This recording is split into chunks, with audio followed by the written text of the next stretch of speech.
Afternoon's 4th of July NASCAR 08 coverage on the channel, and in this afternoon's live stream we are at Dover for the Dover 400, our first race of the Monster Mile on the season, race number 13 of 36, as we're back with the Cup Series.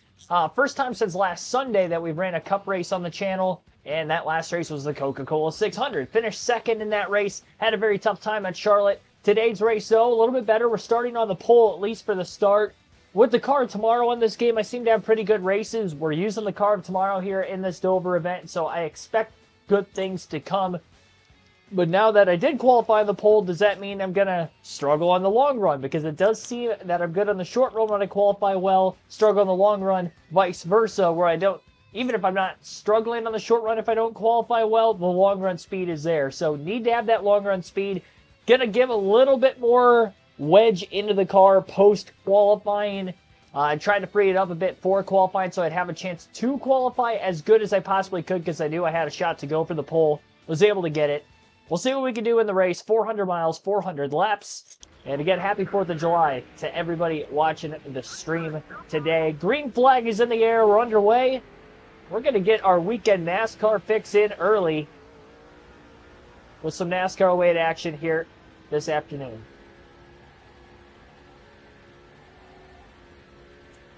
Tighten it up, and I already got a little loose out of the first turn, but I'll be fine. I want to dominate as much as I can. I just got to not overdrive the car. Take care of it. Take my time. If it feels like it's going to float up the racetrack a little bit, let it. I know I've got the drivability in this thing in the middle of the corner to kind of get that cut in the center. Somebody's peeking to the inside, let them go. I'm going to be very patient today. These Cup races are long. We haven't ran too many Cup races, but we've had some long Busch Series races in recent weeks. So that might have helped kind of prepare me for this a little bit. Wade, thanks for tuning in.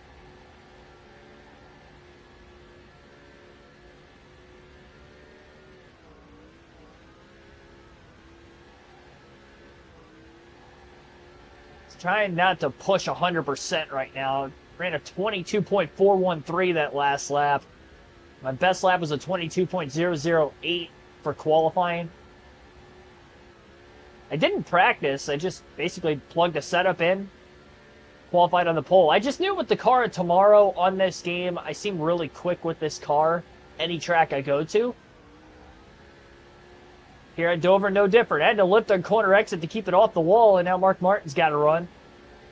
In the Army 01 car. Michael Turner, thanks for tuning in.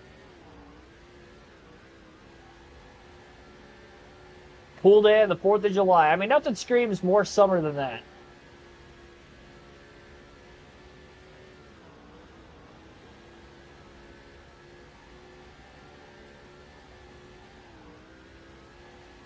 That's twice I've gotten back into the gas just a little bit too soon out of turn 4. 2 laps in a row.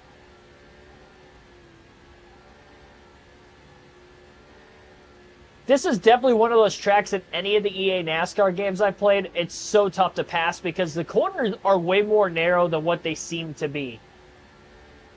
It's a bottom feeder racetrack. I can diamond the corners off a little bit. I've done that in the past at this track.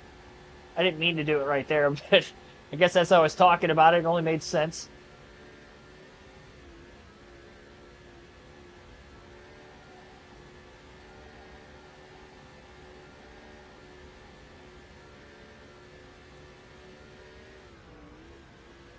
.086.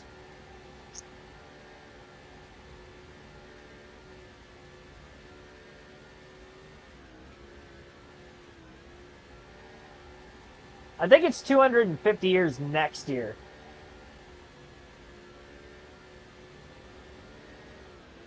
$1776. I think they're at 249 this year. By they, I mean us. I don't know why I said they, like I don't live in the U.S.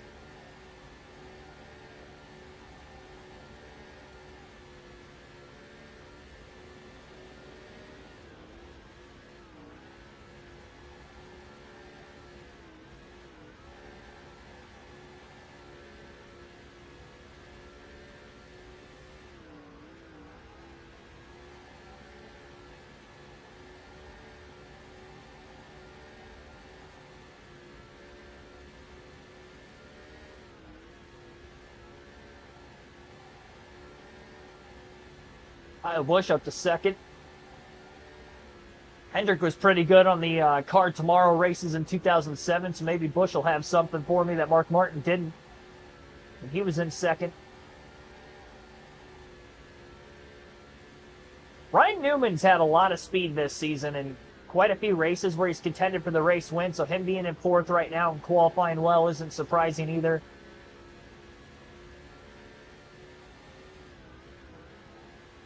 I didn't have enough time to look back at my notes to see exactly how I ran the Busch and the truck races at Dover. I'd imagine I ran pretty well. At least I'd hope. I don't win as often in the Cup Series races, so I got to take advantage of these Car of Tomorrow events as much as I possibly can. I think in knowing that, I'm going to make a lot of the Car of Tomorrow races in the regular season. Because I want the tougher route for the... Well, I don't know. You guys will have to let me know. Do we want a tougher path to the playoffs, or when we get to the playoffs, when we do the custom schedule season, do you then want it to be the most tough on me? Because that would probably make the most sense. I think that'll create a better race for the championship, more challenging for me. I'm really trying to make next season as challenging as I possibly can make it. We're going to have a lot of custom schedule tracks, so I definitely want at least a couple of them in the playoffs, because I'm not sure exactly how it's going to race, because I haven't touched any of them on this game. Like, I don't know if we're going to see a lot of cautions, forced off strategy, how are the AI going to react at certain tracks. It's all going to be a mystery. So I've never played this game before up until now, or through this playthrough. And there's still tracks I've not touched yet. I haven't touched Pocono yet, because that's not on the Busch or the truck schedule. Even though we're almost done with the Busch Series season and we already finished up trucks. So I haven't touched Pocono. I haven't touched Indianapolis. Sonoma. It's another one. I've had a race at Michigan in the Truck Series, and that's it. Still got a Busch and 2 Cup races to go there yet.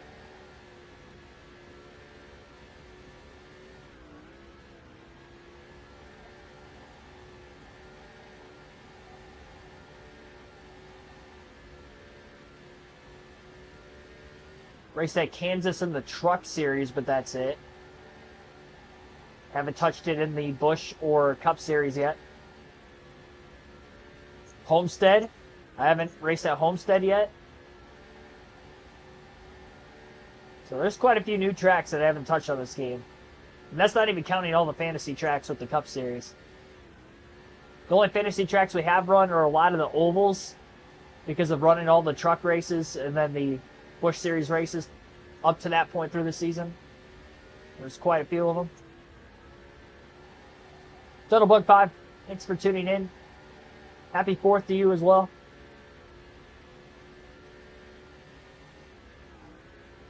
Yeah, I was watching some fireworks last night. I had a cookout, so that's why I had to postpone the stream. I did have an update on the channel on Wednesday night that was going to be the case.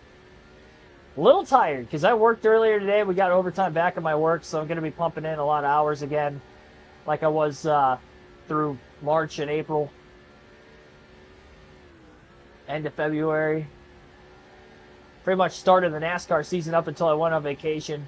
I don't know how long it's going to stick around for. I would imagine probably the rest of the summer, like July into August, and then probably sometime mid to late August it'll slow down again, if I had to guess. So it won't be as long of a period of time, but just a fair warning. You know, I'll do everything I can to try to stream every day, but like for instance right now I'm pretty tired. Staying out late yesterday. I didn't even get home from work until 11 o'clock because of staying for all that. Just went straight from work to the person's house that was hosting the barbecue, so.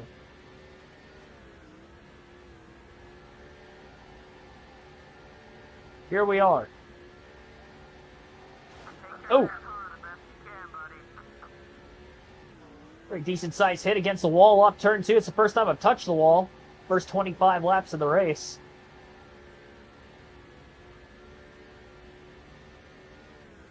We do have 5 sets of tires for these cup races. I have no clue what the fuel window is going to be. The older EA games, it was about 100 laps. But I've noticed on the 1 mile racetracks on this game, at least with the Truck in the Bush series that I've raced at, I don't think we've had any for cup yet till just now. But I can't go as far on fuel. Like, I used to be able to go 100 laps or just over 100. And I think in the truck race, I was only able to go 80 at New Hampshire.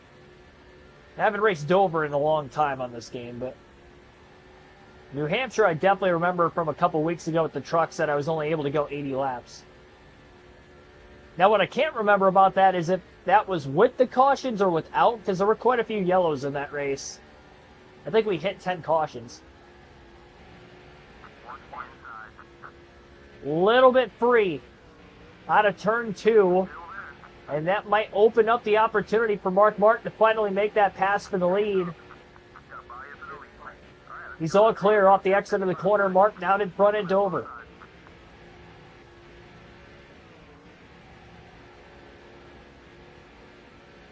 See if Casey Kane can get him back. Good run out of turn 2. Oh, drove it in a little too deep though. Into turn 3. Getting off the corner well. There we go. Pass made. Clean. Efficient. Martin led 2 laps. Casey Kane back out in front again.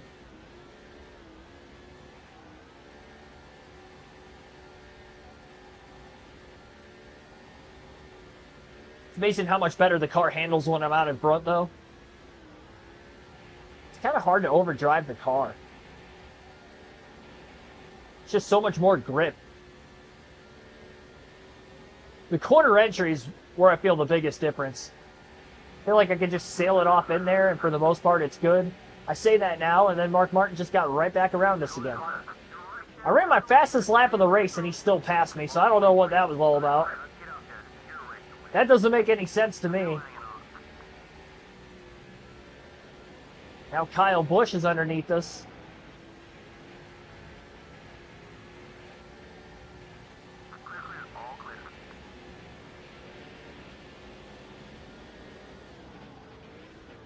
We get down to the bottom before I got freight trained too far. Mike G, thanks for tuning in.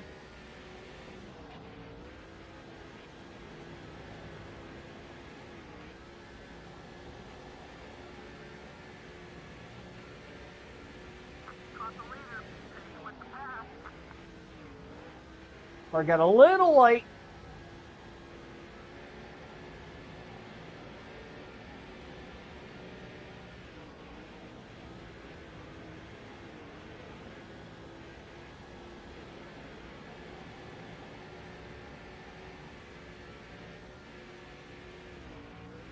The bush is blocking.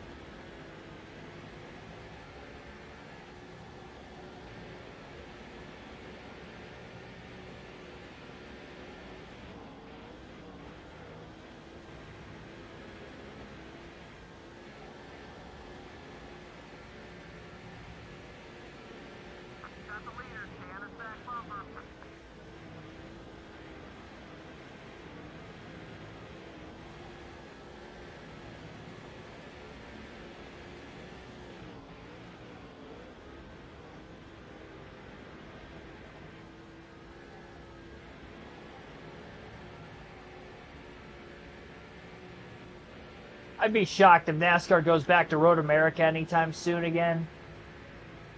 For the Cup Series, at least. I'm surprised they don't have a standalone Xfinity date like they at least had for the last couple seasons. And they had that for a long time, even before the Cup Series went there, too.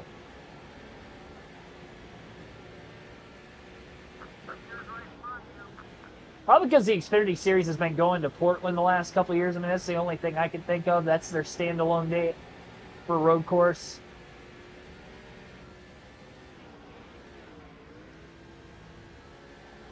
Apparently, they don't need 2 of them. In NASCAR's eyes. That's not my opinion.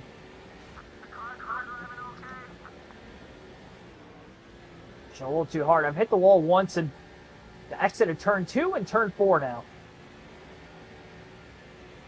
was doing fine when I had clean air. I'm having a tough time trying to make a pass on Kyle Busch to get back into second. I've obviously got the speed to keep up with these guys, but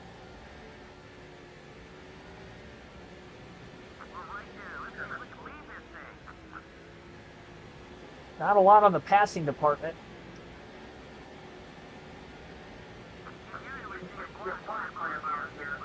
The handling itself isn't bad. They're just getting a little bit better, and I wonder if it's the long-run speed that's fading on the car a little bit, or maybe other drivers are just able to keep up with the racetrack a little bit better. So I think the speed is okay, but now it seems like he's holding us up. I'd almost argue Kyle Busch is the quickest car of us three. He just hasn't been able to lead yet.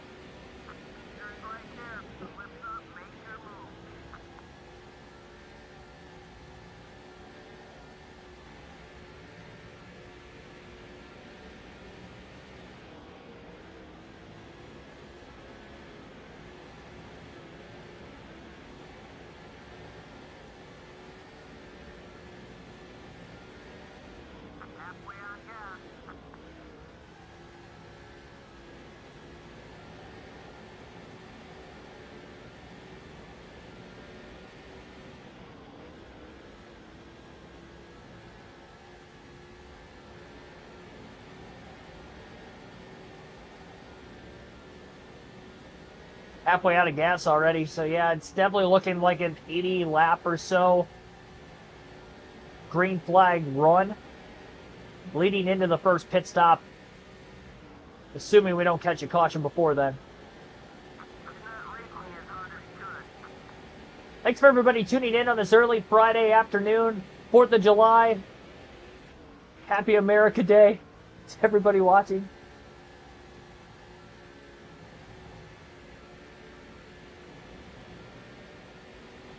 You guys are going to have to let me know when you're seeing fireworks this weekend.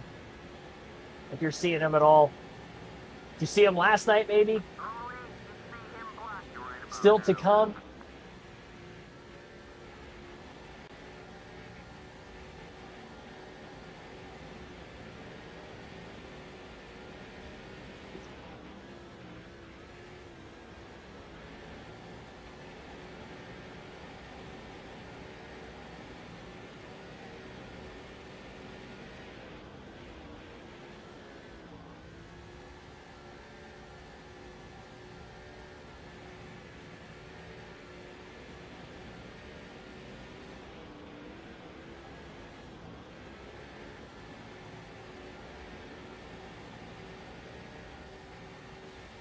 Yeah, knew that was going to happen again at some point.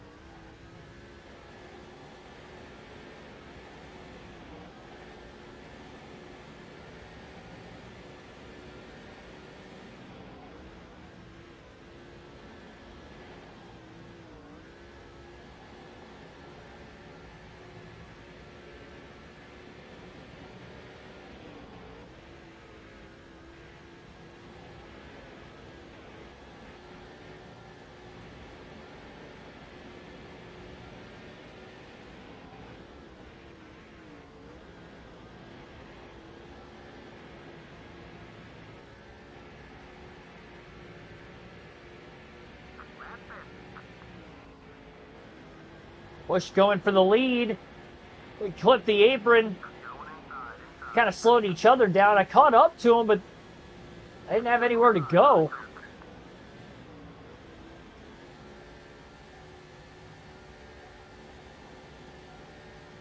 And now Kyle Busch finally takes the lead away from Mark Martin.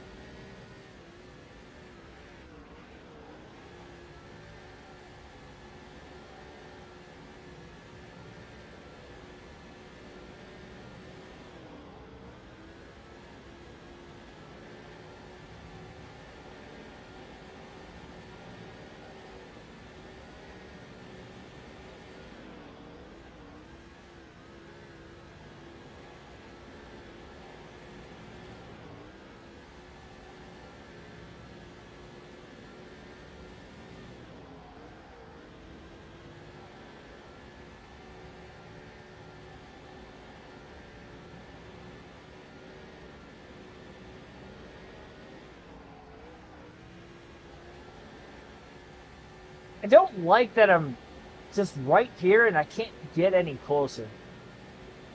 Or if I do, there's still not enough of a run to try to make a pass.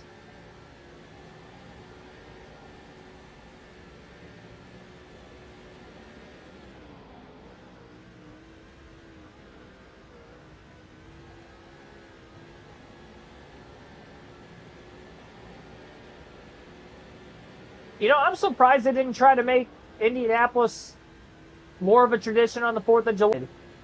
And that was one of the highest viewed races that year. I remember it pulling 4 million viewers. It was kind of out of nowhere.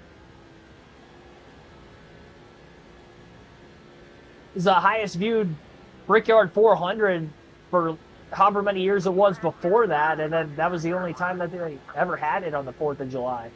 Or at least that same weekend. Who knows? Maybe next year they give it a go.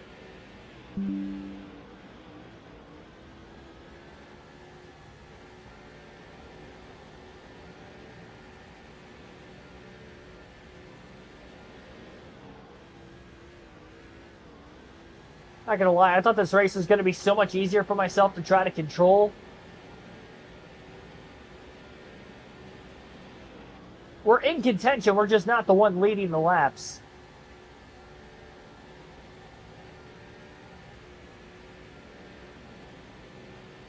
Top 3 car for sure, but in traffic, having a much harder time trying to make a pass on Mark Martin and Kyle Busch than they are with each other and on me.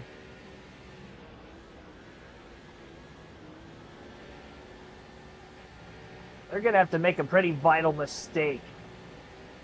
I'm going to be able to slip underneath them and make a pass.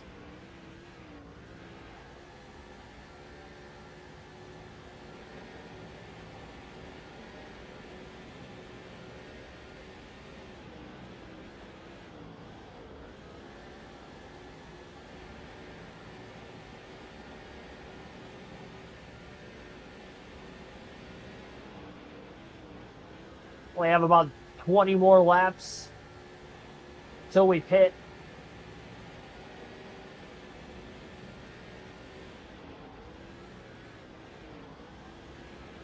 Don't worry about a block from him. He's feeling nice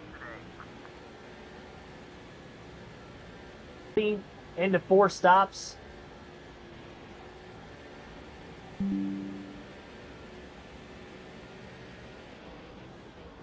Really no need to push it any further than that.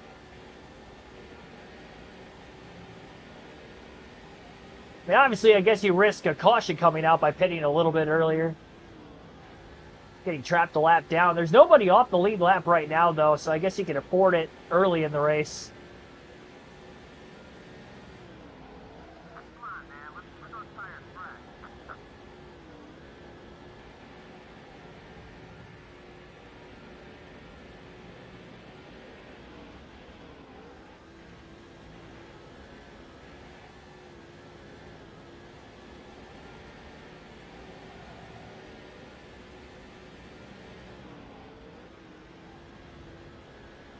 He wasn't so friendly. He'd be blocking.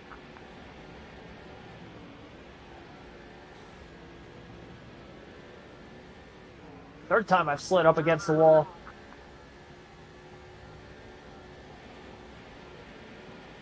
Like I said already, though, I'm done on both ends of the racetrack now. It's mainly just me getting back into the gas a little too soon. Now the right rear tire's starting to wear a little bit more.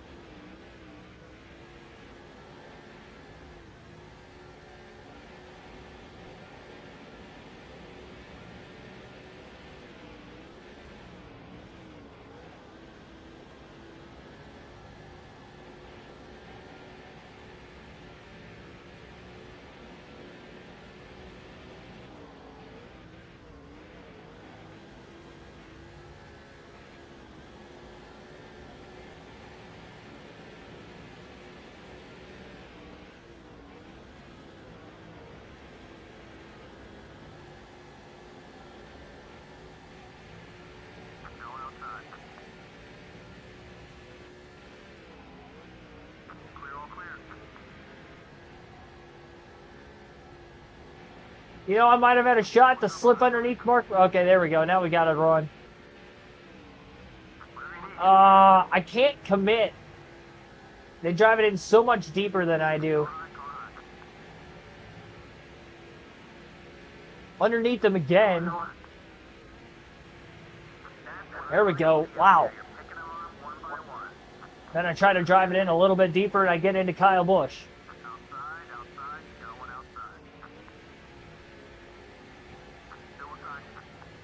I don't know where that speed came from to try to make a pass on it finally, but it came from somewhere. I just don't know where. I'll take it. Now we're going to lose the lead again. I floated up the racetrack. My car wouldn't grip, and I bounced off the wall again.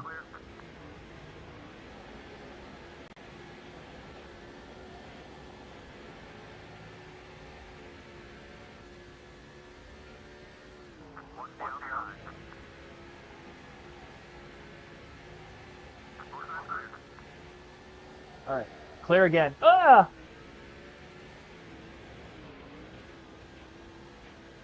Yeah, we're good.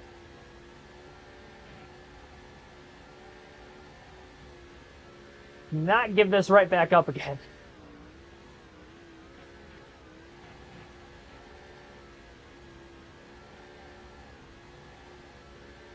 Well, now I guess as long as I lead.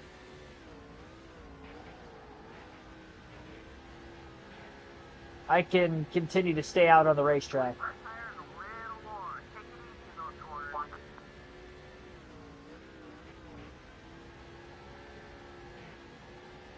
It's amazing how far away we are, but still how much further we have to go just to get into lap traffic.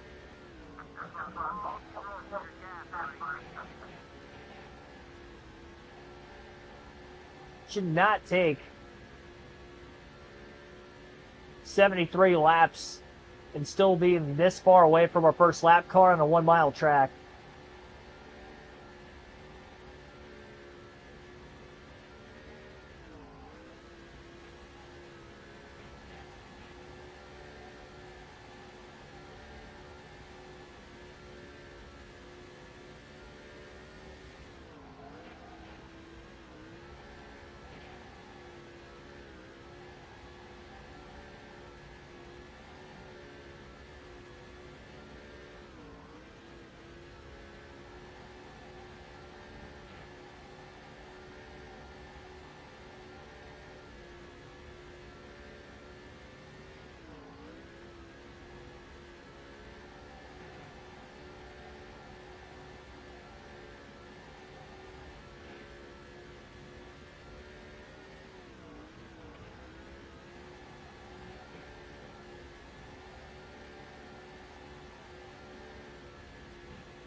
Part of me wants to put a little bit more wedge into the car, but I'm also a little bit scared of doing that also. If I did that, I'd probably have to make an air pressure adjustment with it.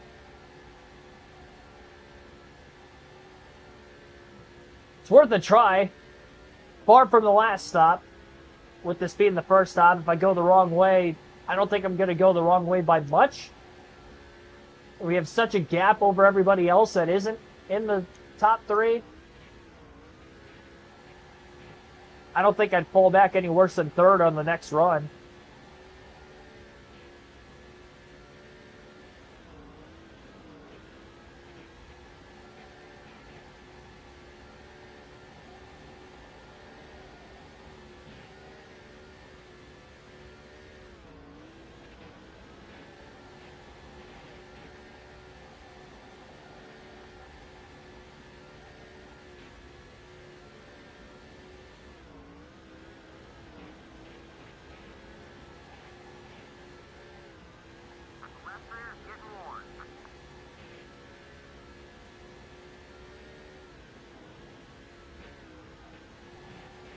There it is, lap 80. Stay out this time by. See if anybody comes in yet. They do not yet.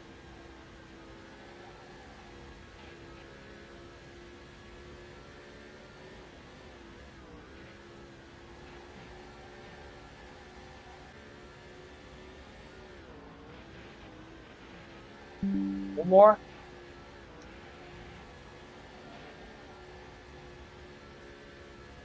Really stretching this fuel window out just a bit.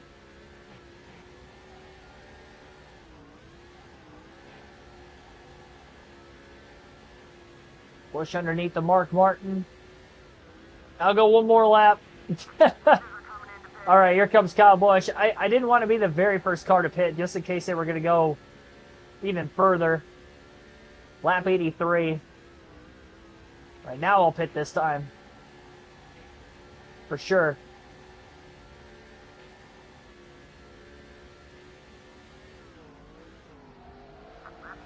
Oh boy. Trying to slow her up. Oh!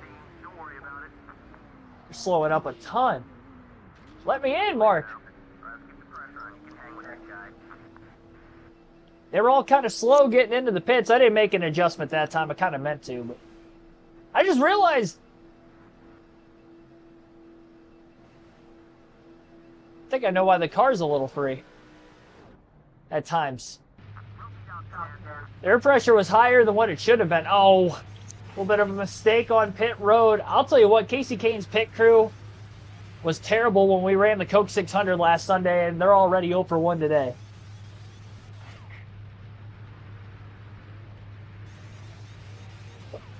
Yeah, they got to be better if we're going to win a race.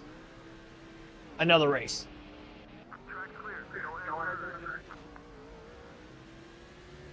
Kyle Busch is so far ahead of us. Oh boy, big moment. Don't slide up onto the track. I'm lifting. I see him there. Why is my car so sideways? Jeez Louise. It did not want to go straight. That costed me some time too.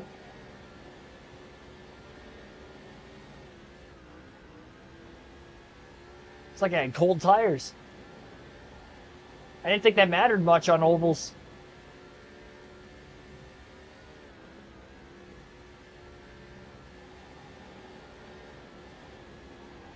We're 4.5 seconds off the race lead.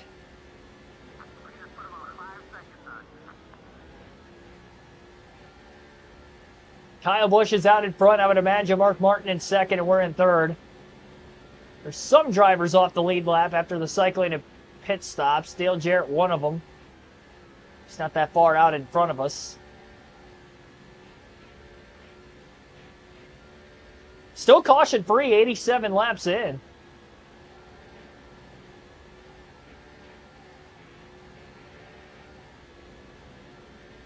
It wasn't a great pit road entry by me. I could have went a little bit quicker, but Mark Martin wasn't letting me down onto the bottom of the track. He hit me from behind, set me up a groove, and then he was running the exact same speed as me coming in.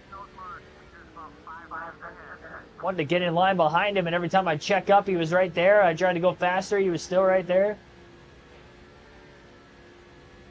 Wasn't well organized. That's probably why neither one of us ended up with the lead. Slow pit crew costed us a chance anyway, but I'm sure that contact coming into the pits with Martin definitely costed him a chance to get to the lead. And I'm not sure what the gap is between him and Kyle Busch, but I know our gap to the leader, Kyle Busch, is just under 5 seconds. A lot of racing to go. I don't think we've seen a caution-free race yet on this game for the Cup Series, so I'd imagine we'll get a yellow at some point in this race. It's got a long ways until that point.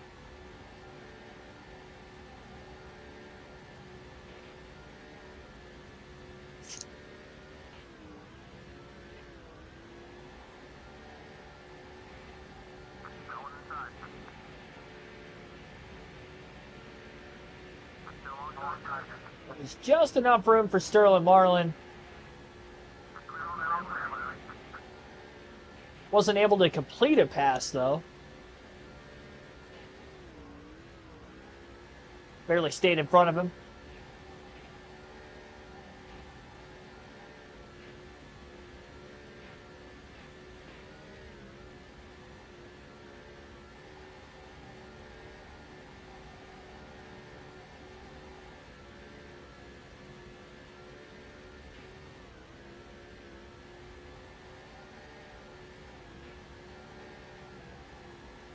I think we've led the most laps in the race so far, but Kyle Busch can't be too far behind us. Mark Martin led for a bit also, which is why I think we still have it. It's not like Busch has led all the laps that we haven't. But I definitely think he's easily surpassed the 0-1 of Martin. And it won't be long before he catches us if Martin doesn't end up catching him first. Just ran my fastest lap of the race that last time, 21.617. But even the lap car Dale Jarrett is hard for us to keep up with at the moment. Got quite the hefty gap over the fourth place car still.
They really reeled him in by a couple tenths of a second.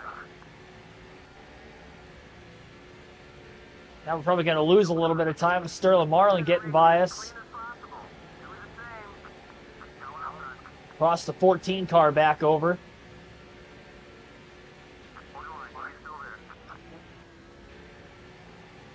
Got him back. Now I slid up, and now he's going to get back around us again.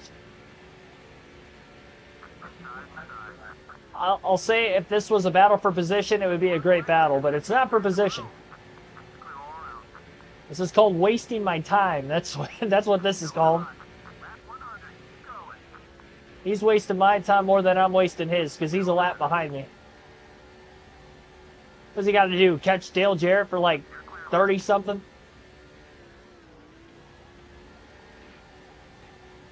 For 36th? Dale Jarrett isn't even one lap down. Wait a minute, is Dale Jarrett in second?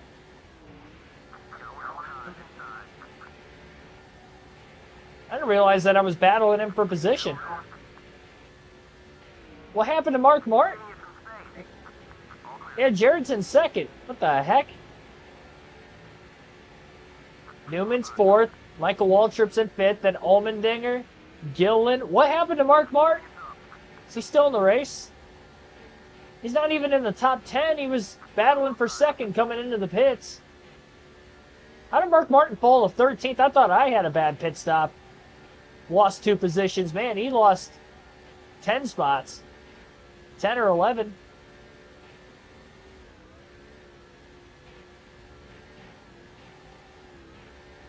Busch is lapping a lot of cars, though. I'll take it.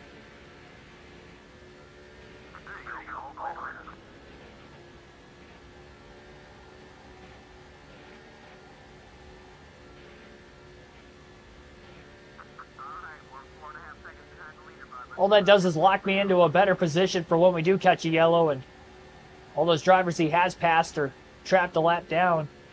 I still can't believe Mark Martin fell out of the top 10 during green flag stops. It's unbelievable.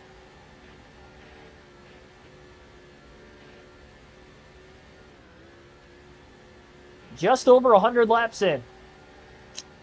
A lot of racing to go yet.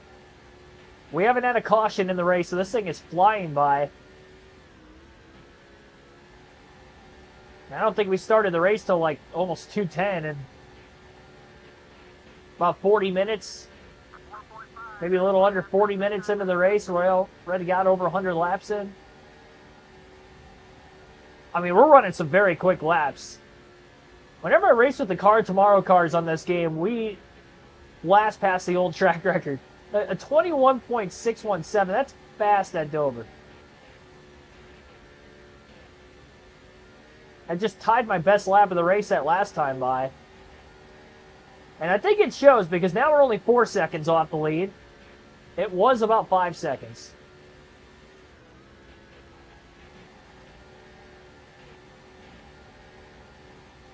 Problem is, it has been so hard for me to pass and stay in front of cars. We got a lot of lap traffic in between us and the race leader. About to have another car. Man, I lifted so late. I still got in the wall. I felt like I was out of the gas for an eternity before I got off the exit of turn 2.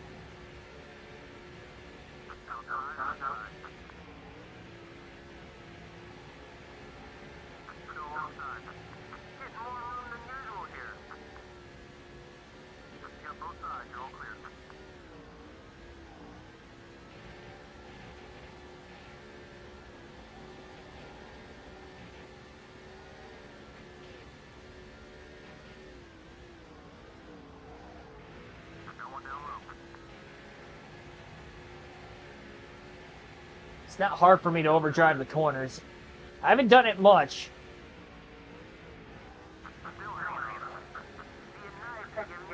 It's a certain speed parameter you have to hit for the car to grip up perfectly in a corner, particularly on entry. You're either way too fast or not fast enough. You don't go fast enough and the car gets so loose.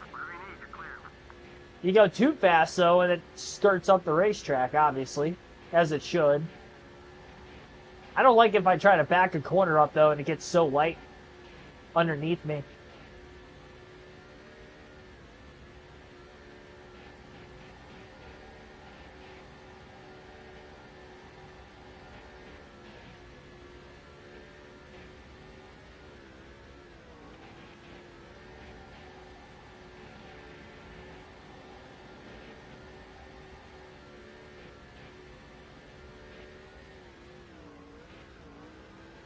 I'm sure there will be again at some point. I wouldn't want there to be.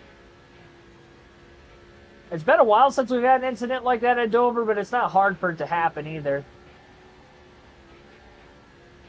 All it takes is something happening off the exit of the corner in front of traffic, especially on a restart.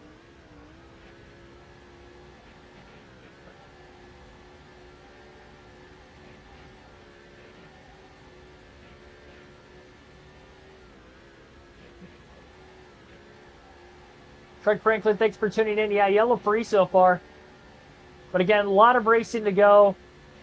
And we haven't had a caution-free cup race on NASCAR 08 yet on the channel, so I don't expect this to go caution-free.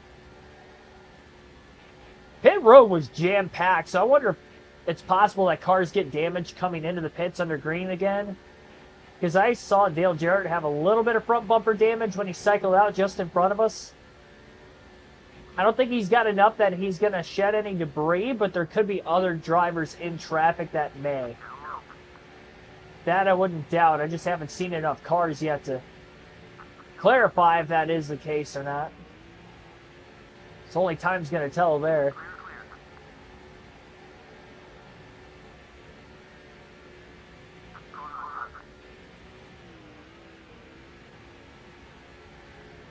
I'm fine with this thing going caution, not caution free, but oh boy, without a caution for a while. Fuck, turn myself. I was almost a caution right there.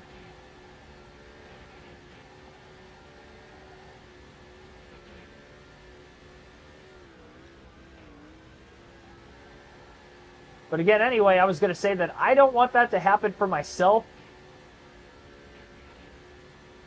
Because we're so far ahead of everybody else behind me, I want Kyle Busch to lap as many cars as possible before we think about having to pit under yellow or stay out. It helped make my decision a lot easier. That in case anything screwy happens on a restart.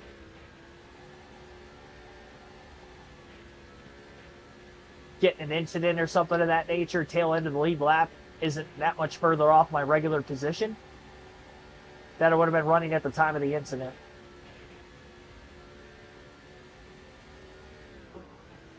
Because you look up at the track map, and there are a lot of lap cars, again, between us and Kyle Busch right now.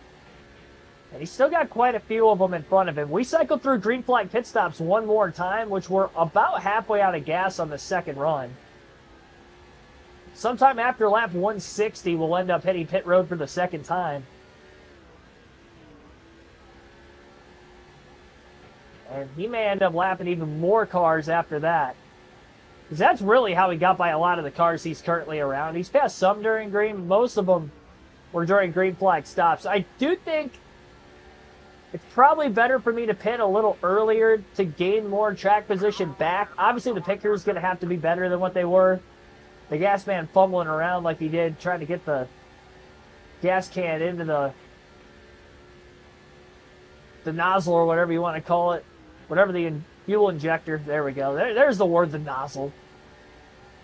I almost said the holster. That would have been a little bit cooler sounding, but yeah, he was having problems, essentially. Costing us slow stop, and that's why we're 4 seconds off the lead. We were in the lead and came out of the pits 5 seconds back, so again, we caught up just a bit. But outside of Sterling Marlin, haven't really caught another lap car. And we were a lot closer behind Dale Jarrett than what we are right now, which that's who's in second.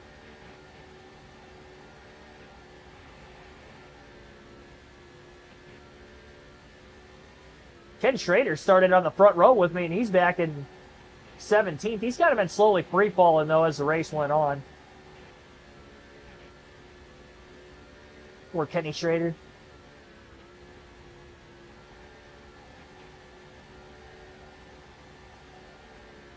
It is a self-cleaning racetrack. Yeah, that's another reason. Somebody wrecks, I might get caught up in it, especially if it happens with a big pack of lap cars like we have coming up on. I don't want to damage this thing.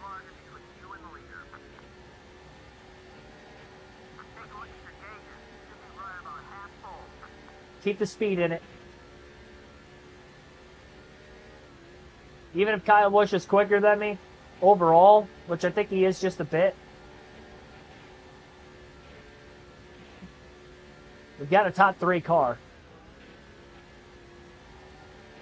About a 1/10 of a second off Dale Jarrett's lap time that last lap, which is a bit concerning also,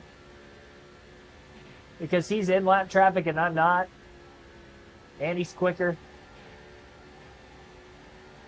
Seems like he's making relatively clean and efficient passes.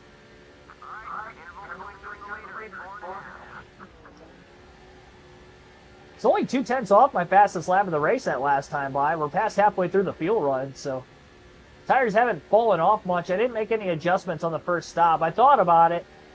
I think I'm definitely going to make some adjustments this time around.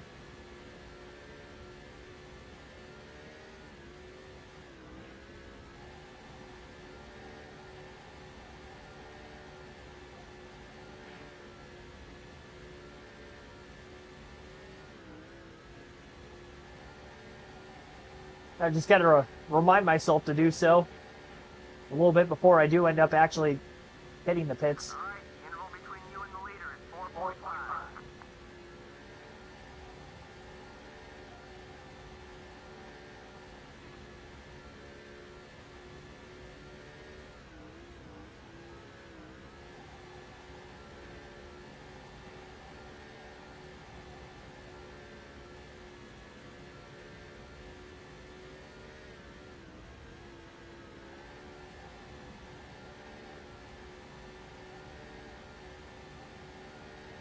Pulled away from Marlin a little bit. I think I'm pacing better on the long run this time around than what I was the opening fuel and tire stint. Maybe not by much, but it doesn't take much either.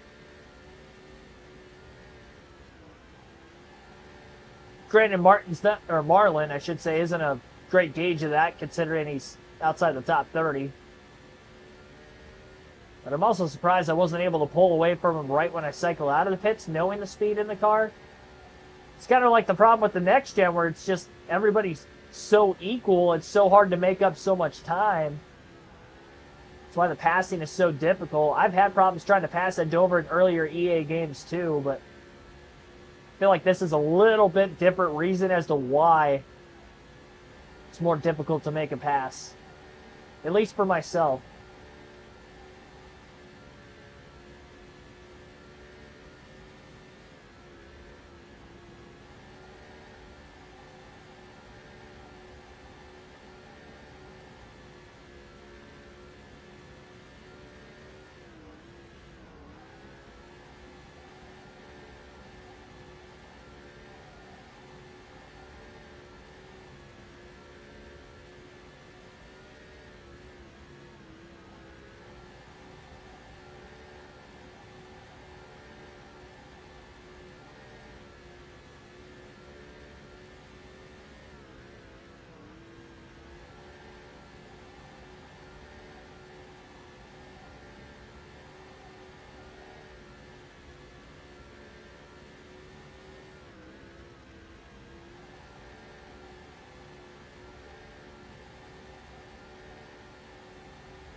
Really trying to stay focused.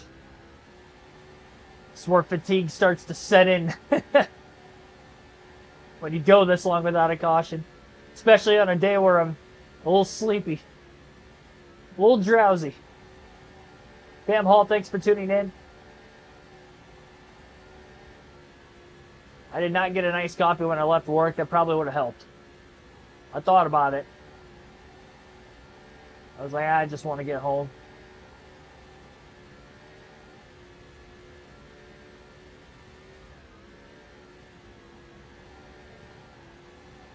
Just, it's so hot in the warehouse I work in. So between the heat draining me and me being up late last night to watch fireworks,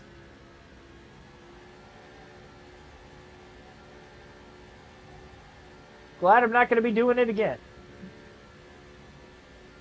So I got to work again tomorrow. I need to go to bed early tonight. Try to catch up on whatever sleep I can.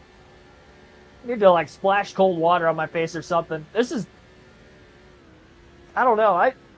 I've noticed when I'm more tired on these streams, especially at the video game side, I slip over my speech more. I don't feel like I'm doing that today. So the mental fatigue isn't there. It's like exhausted physically. Like there's a physical fatigue that's there. Mentally, I feel like I'm still sharp. I haven't really made any mistakes in the race. Not yet. And I still got over half the race to go yet. So that's why I can't be thinking about being exhausted right now, because there's a long way to go in this race. We can only go downhill from here.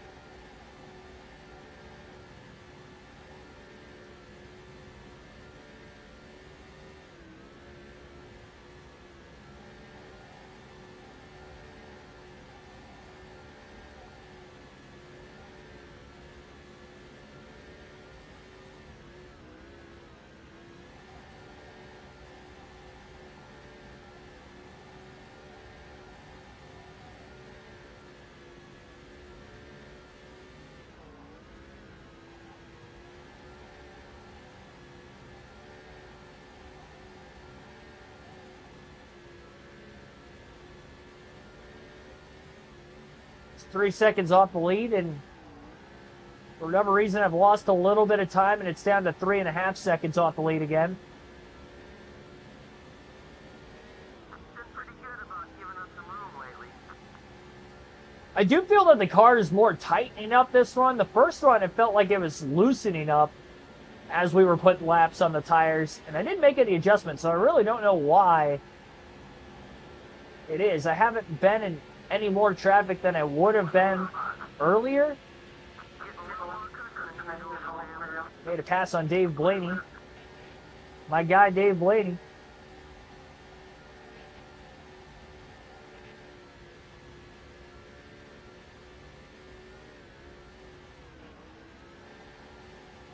There's so many cars up there.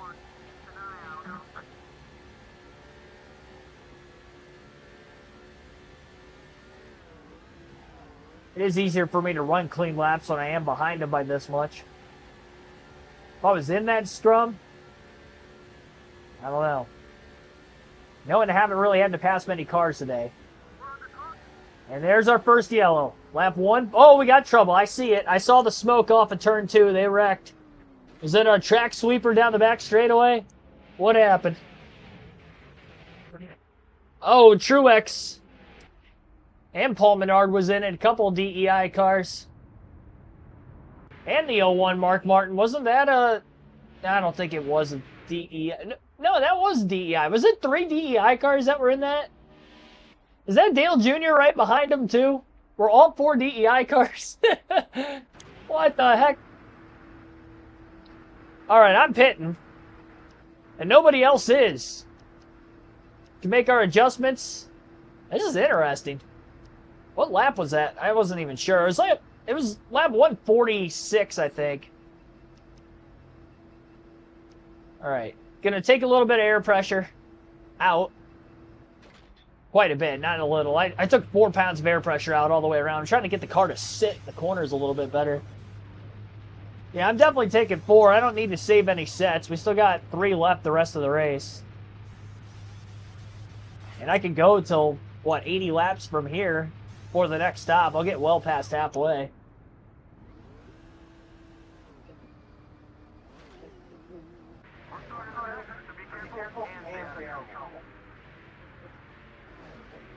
Alright, well, I'm not sure how many cars were on the lead lap either. It's like over half the field was a lap down. We're going to be in 18th. Green flag back in the air. We might catch some debris cautions as well. A little bit of a stack up on the restart and a check up. I didn't run into anybody. I'm keeping the car clean. It was a little bit higher than I wanted to be there. I just decided to let Kurt Busch go. It actually kind of opened up a hole on the bottom. I've got fresh tires, so I should be able to attack.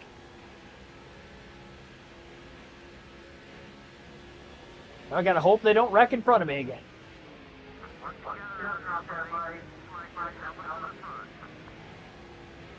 Keep leaving a hole on the bottom open for me. It'd be a lot easier for me to make these passes. Scared that one of these guys are gonna slam the door shut on me late, but they haven't done that yet.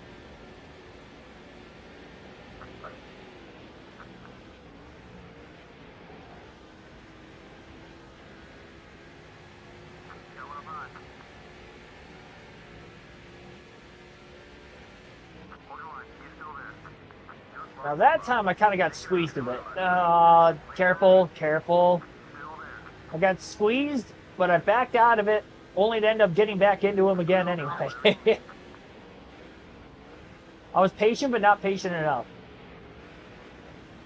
Busch is still the leader through the restart, so he did get in front of the lap cars as quickly as he could. I don't think he's got any in front of him.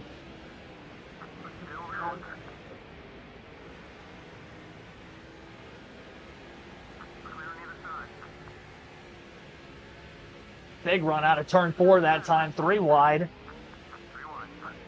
Wow, Kyle Busch, the fastest car of the race, just blew a motor from the lead. Wow. He was my stiffest competition in this one, and he's done. And we have fresh tires.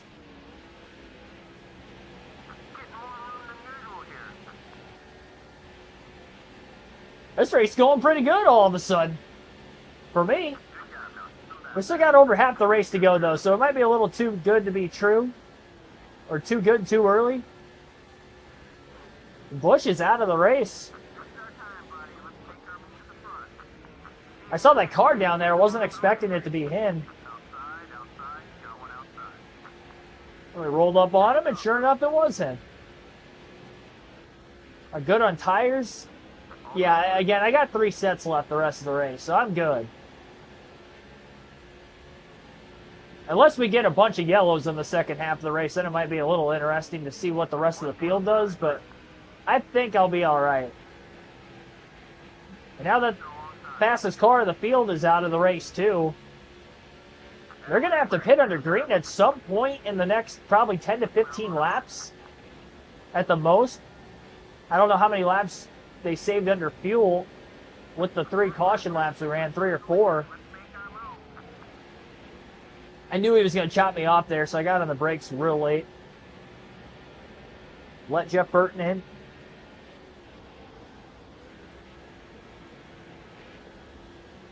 Going to have a lap on the field for quite some time. I mean, we're going to be able to go. I would probably say from the restart, we should be able to make it to lap 230 before we pit, which again is well past halfway. And then from that point on, I'll only have 2 sets of tires left the rest of the race, which I'll probably end up using every set, but I should have an issue with not making it. We're in a good spot.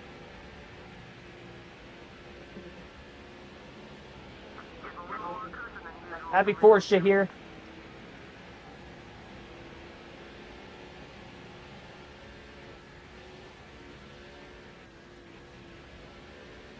Contact with Juan Pablo Montoya, nothing major. Kind of trapped in line behind Tony Raines. Jeff Gordon trapped behind AJ Allmendinger. This came stuck behind Gordon. I'm already back up to 10th. I guess I've really only passed. Well, I passed a lot of cars, but I'm only up 7 positions. And one of them was Kyle Busch blowing a motor from the lead. So a lot of lap cars are in the rear view and mainly lead lap cars up ahead. Jeff Gordon was a spot.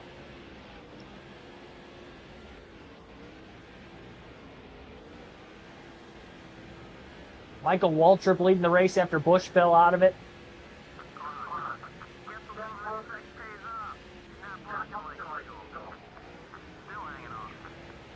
Tight to the bottom, held down by AJ Allmendinger, but we made the pass on the dinger.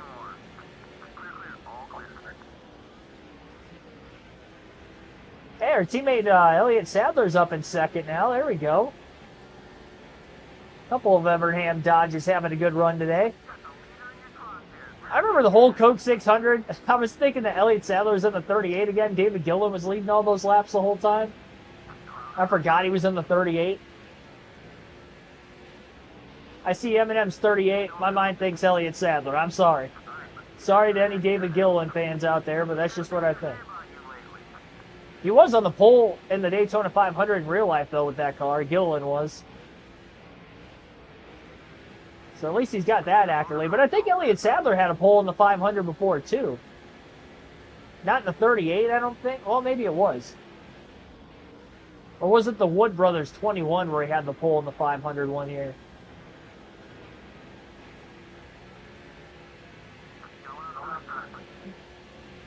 I think it was the Wood Brothers car in 2002. He had the.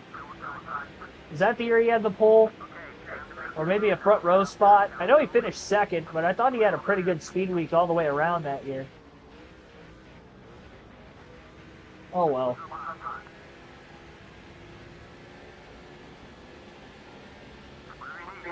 Check and help me out if they want. Thought I was on the right track. Maybe I wasn't. Clinton Boyer under Jimmy Johnson. Big run for Casey Kane. Underneath both of them. That closed quickly. Oh, well, that's why he was trying to pit. Clinton Boyer coming in. Johnson going for the lead on Michael Waltrip. There's no sense in me trying to pass these two. I'll just wait for him to pit. Last thing I want to do is try to get underneath them, and then they end up wrecking me. So they're trying to pit. Waltrip pits from the lead, so now Johnson will get 5 bonus points. He'll get out in front for the first time. We're up to second. We got to hope that this cycles all the way through. I just ran my fastest lap of the race, 21.583. So the air pressure adjustment seems to be the right way to go if I'm running my fastest laps. It does feel like the car's had a lot more grip, though.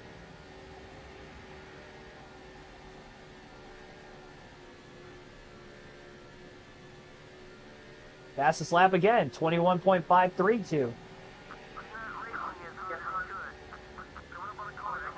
This thing sounds like it's nearly redlining, but I feel like I do that a lot with the car tomorrow in this game, and I don't know why the gearing's like that. I haven't had any engine issues yet, so until then, I'll keep pushing the limit. If I have the setup capable of being able to hold down the throttle as long as I am. So we've got a whole lap on the field because we pitted during the last caution. We drove up to 9th, and then we started having green flag pit stops. Actually, no, I drove up to 4th. Then we had green flag stops. And I was in 3rd when the caution came out initially, so I wasn't really that far off of where I was.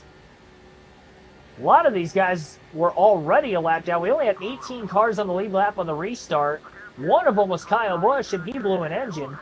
So before the pit stop started, we had 17 cars on the lead lap. That means everyone that was 1 lap down is now 2 down, and there might even be more drivers that were 1 down that are 2 down because we are still out on the track and wouldn't have pitted under green. I'm in contact with Robbie Gordon. 7 car. All right, he's holding me up. The 2 are slow. Bernard might have been a little slow because he had damage from the wreck. Everybody's slow. What's going on here? By Kevin Harvick, don't mind if I do.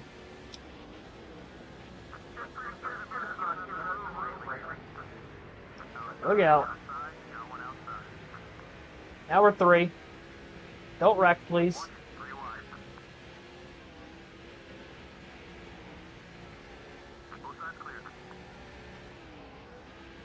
We have to be having a speed glitch in my favor.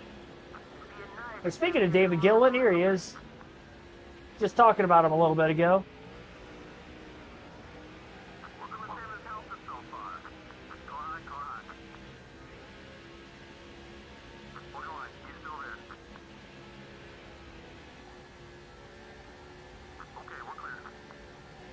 I mean, they have 15 to 20 lap pressure tires on me. So I should be slower, but I think there's some speed glitches that are going on right now that are working in my favor. So I'll take it.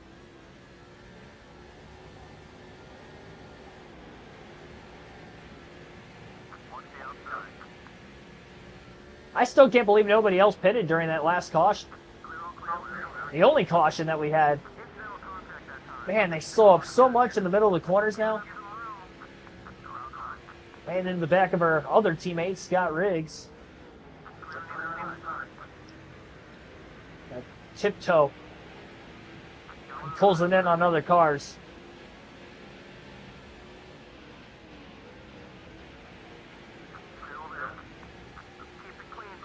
There we go.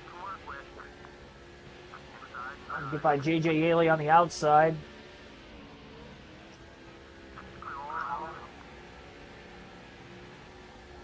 That worked.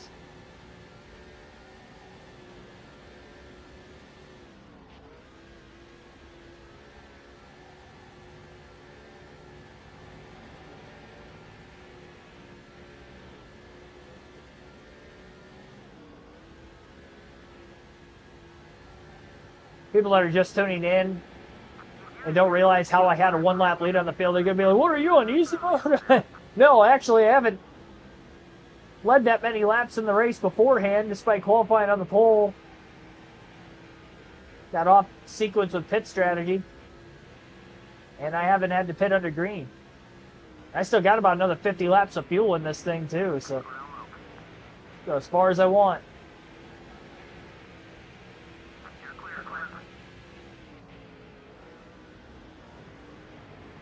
Started second in the okay, so he did have a front row. Biffle was on the pole that year, if I'm not mistaken.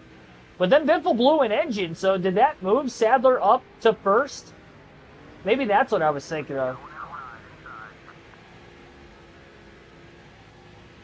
Because Biffle had to start at the rear, even though he qualified on the pole for the 500 that year. He blew an engine in the duel.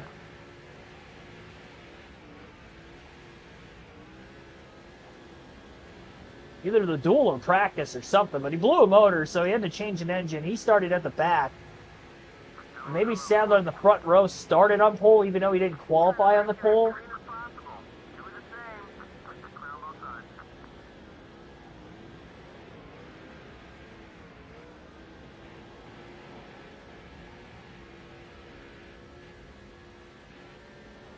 I couldn't tell you where he finished in 2004.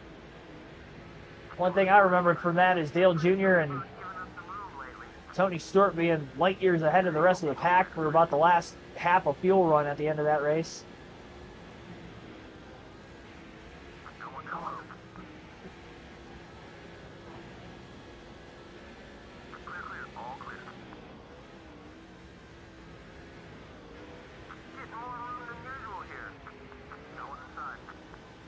Guess they're holding me up, and I'm getting a little bit impatient.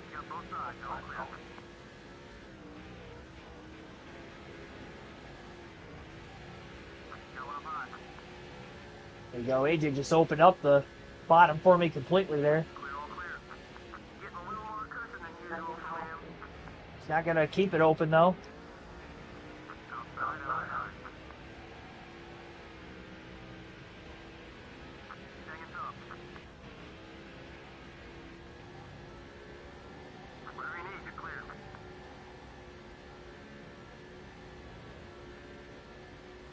Well, I was right about this race not going caution-free. We don't get that many long green flag runs like that in this game. 143 miles worth, or 146. Lap 146 when the caution came out. So yeah, restarting at lap 149.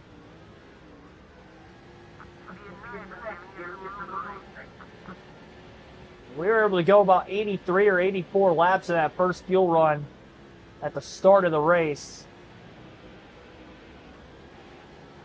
So at or just beyond lap 230 is kind of that target lap for when we'll hit pit road again. I'll try to stretch it as far as I can. Got to be careful, obviously, not to run out of gas. I think I'm only going to go a lap or two beyond that at the most. And then we cycle out of the pits. We need to hope it stays green, and if it does, we only got to go about another 15 to 20 laps, then we'll end up with a one-lap lead on the field again. It really opens it up for me that unless we have a caution within that very tight 10 to 15 lap window, we're going to trap everybody a lap down with this strategy. Now, when it comes to the race finish, you know, am I going to be pitting the same amount under green or one less with where we restarted? And that's why I want to try to take the run as far as I can. Because if we pit with a little less than 170 to go, so we pit with 168, 169 laps to go, 80 laps on fuel, we should be able to go that far on 2 stops.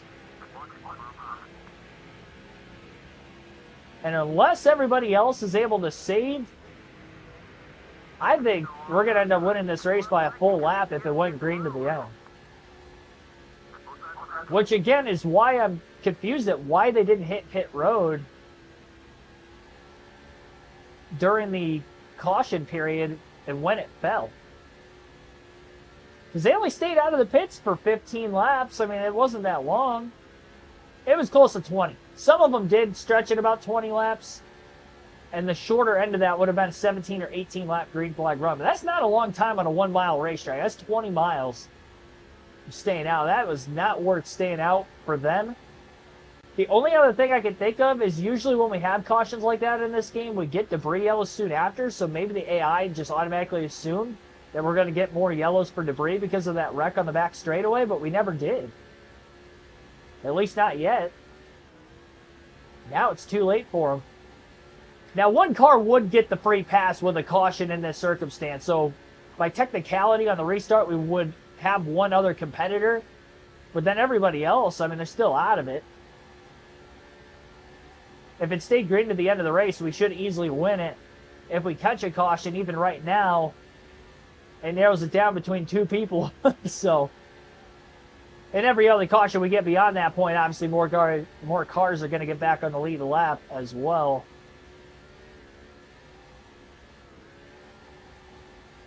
Just about halfway. 5 more laps will be halfway.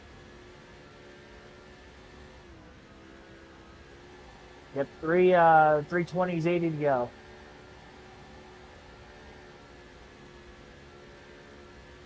So I guess we would have had to get within 160.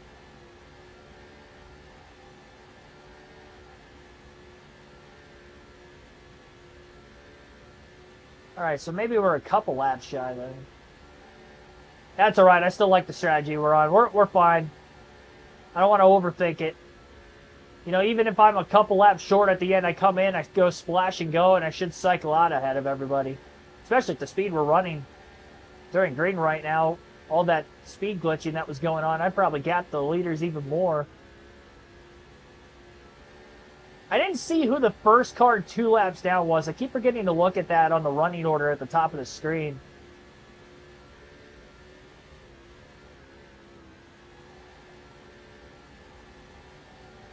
Speaking of running order at the top of the screen, I didn't get the ticker for the points up because when I ended the stream the other night, I put the Busch Series stuff back up again, and I didn't do the Cup, forgetting that the Cup Series was my next race, not the next Busch race at Michigan.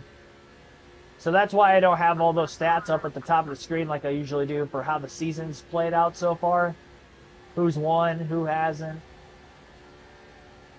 All the points for the top 10 positions. Kyle Busch is the only car out of the race with that engine failure. Went from the fastest car to finishing last. First car a lap down is Martin Truex Jr. right now in second, which oddly enough was the driver who brought out the caution, which put us in this circumstance to begin with, and he was not running anywhere near second. The first car 2 laps down is got to be getting close. Kenny Schrader in 12th. So if a yellow came out, there would only be 11 cars that are less than 2 laps down. Those guys aren't going to come anywhere close to touching the free pass position.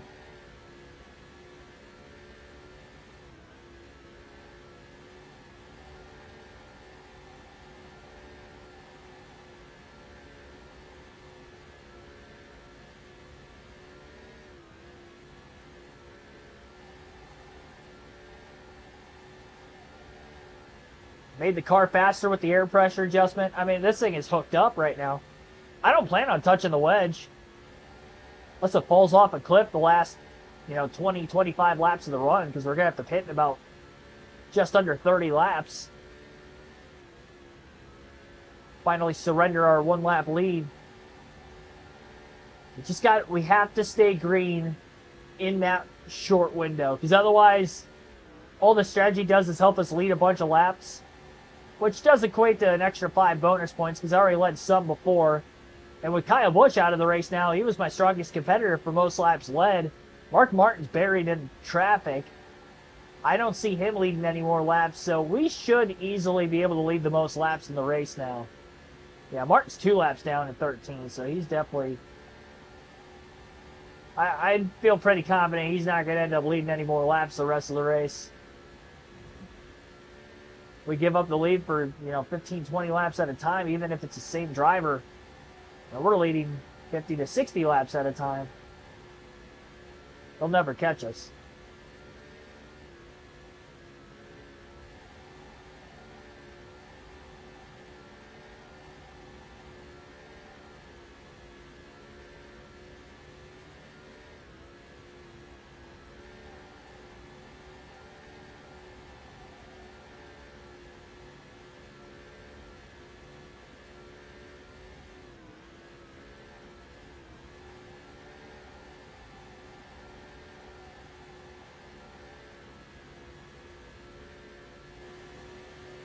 As well alternate through the different camera angles. Why not?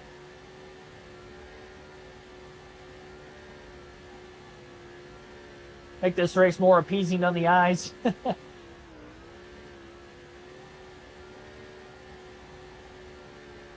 Twitter would be a dumpster fire the way that this race is playing out right now. This race is so boring. They need to fix this car.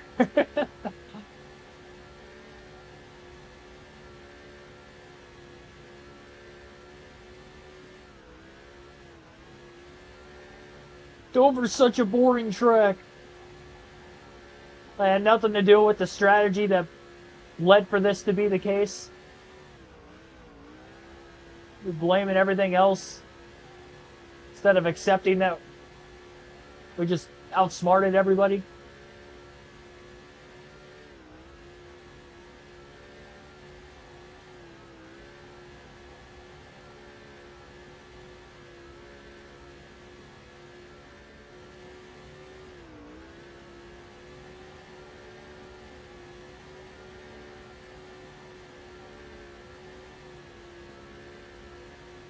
I did see this random comment. I forget where I saw it. It wasn't one of the streams that I did this weekend, but they were bashing the Cup race on Sunday, or Saturday, I should say. Saturday night, they were bashing the Cup race at Atlanta for... they were so contradicting the way they said it. They said something along the lines of, the races are either you can't pass at all or you pass every other lap. And they seemed upset about like both of it. And it's like, well, what do you want? Like, because apparently he doesn't like either one.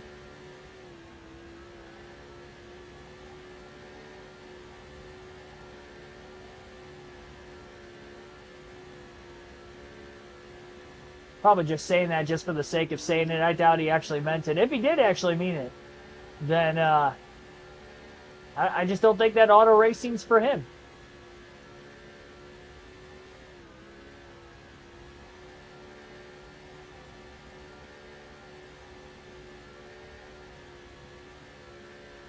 Race with both. Well, I think by the sounds of it, if he had both of them in there, he'd probably extremely hate the race because apparently he doesn't like either one.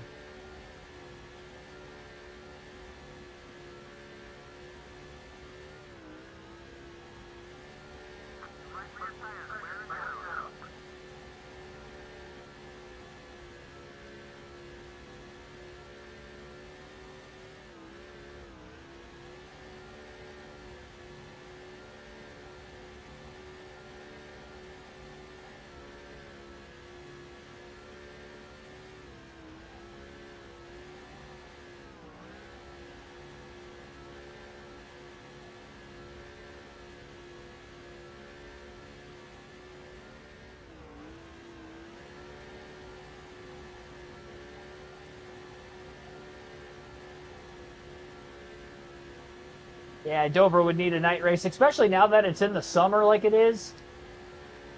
No better time to do it. Saturday night at Dover. Let's go.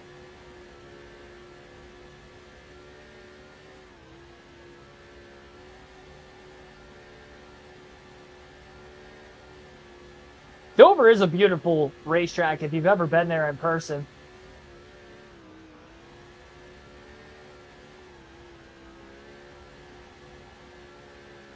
The race that I was at specifically, it's probably one of the more boring races I think I've ever been to, but the track itself and the facility's nice. It looks like a fun racetrack to drive, just watching everybody do their work out on the track. A lot of drivers like it.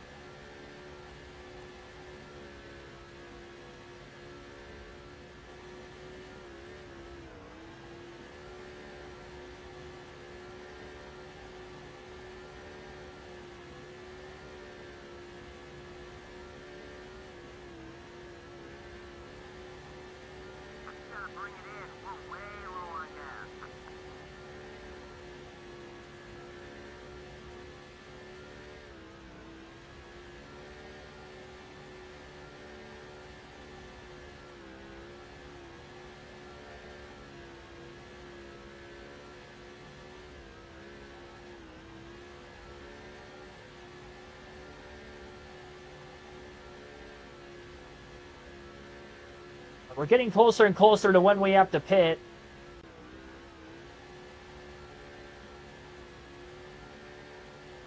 End up giving up a rather large lead. I am curious to see where we cycle out of the pits.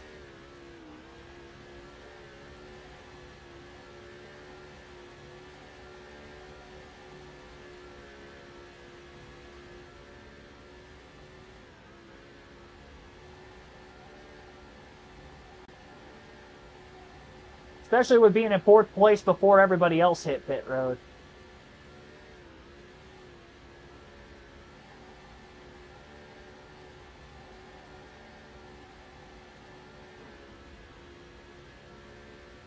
I passed quite a few cars there initially, but I don't know how many of those were actually only one lap down. They might have been all further back in the pack anyway. How much ground has you know, drivers that are up in second, third, fourth been able to catch up on me. That's what we'll really find out when I hit pit road. We're getting very close. Like I said, got to lead a bunch of laps with this, so should be able to lock up the 10 bonus points for leading the most. And I did not lead a lot of laps in the Coke 600 on our last race, so it's kind of nice to actually have this ability. Kyle Busch blew an engine from the lead on that last restart before everybody else hit pit road. He was our stiffest competition on speed. If we do get reset back to the same strategy again because of nil timing caution for my sake.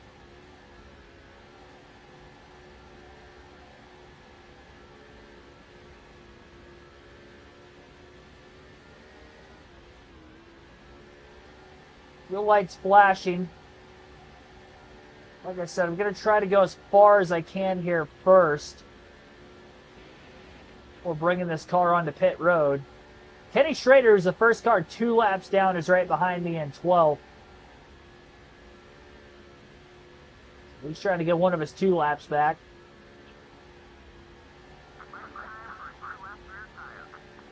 Definitely going to be changing all 4 tires on our way into the pits.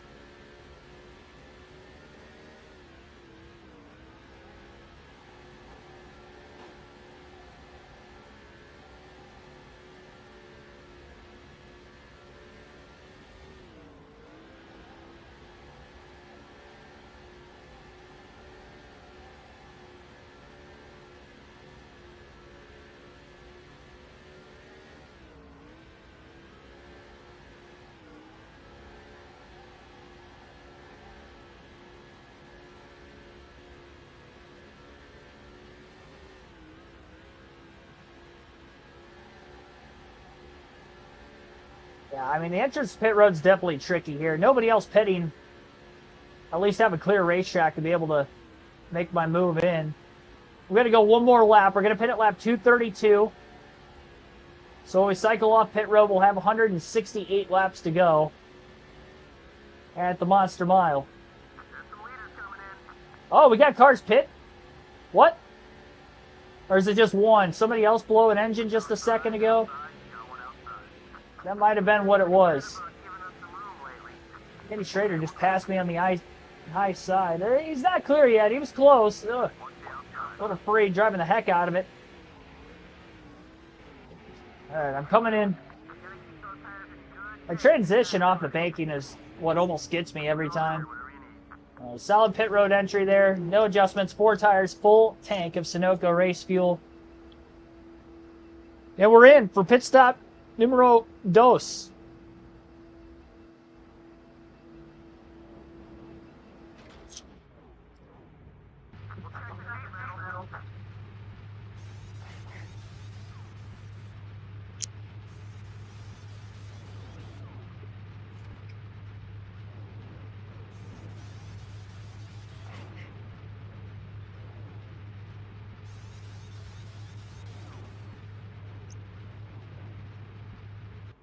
That was a pretty slow stop again, not gonna lie. 22 seconds.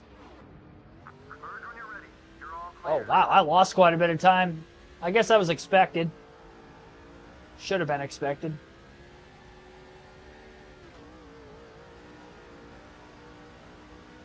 The good news is I can rip on these fresh tires because there is nobody around me.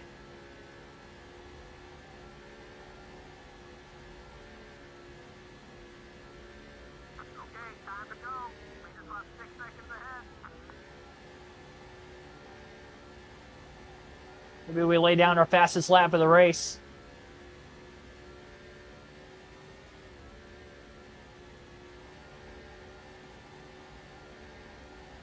Five and a half seconds off the lead in 6th.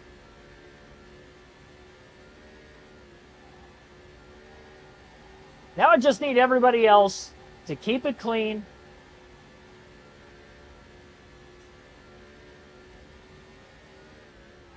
They really don't have to do it for very long either.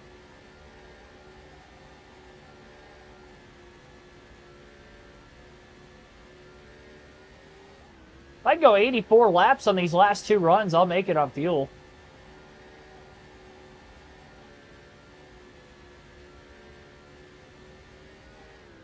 Pit with 85 to go, coming to 84, and hopefully make it to the end from there. That'll be tight. Yep, 2 sets of tires left.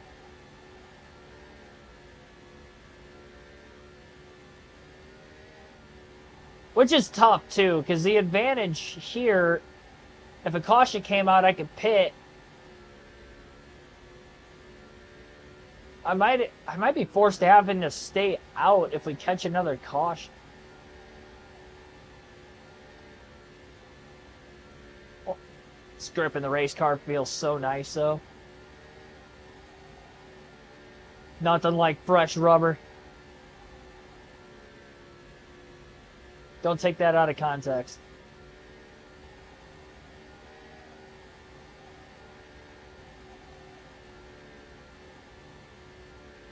Got Clint Boyer leading the race, which he was one of the few cars that was ahead of me when they did start green flag pit stops. I actually think he was the first car to pit road, too, when they did pit the last time.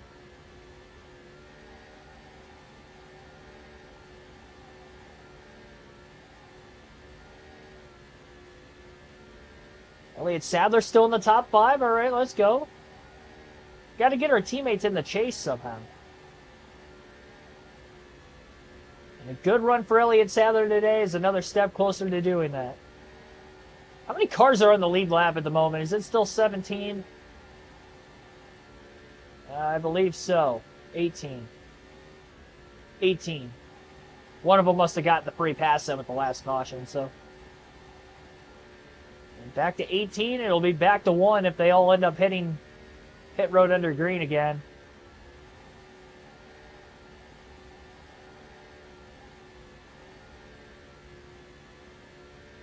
Well, we catch 1 caution, I'll definitely make it on 1 more stop, but we have 2 sets of tires left, so... Might end up not even using the last set, which I didn't think we were going to have to worry about using it. Based on how the race would have played out, even if we went, say, caution-free all the way through.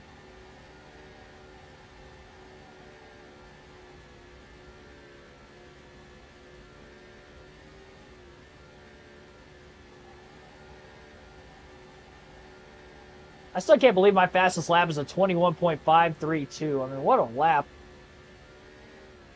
Jimmy Johnson in the lead. Clint Boyer fell out of it.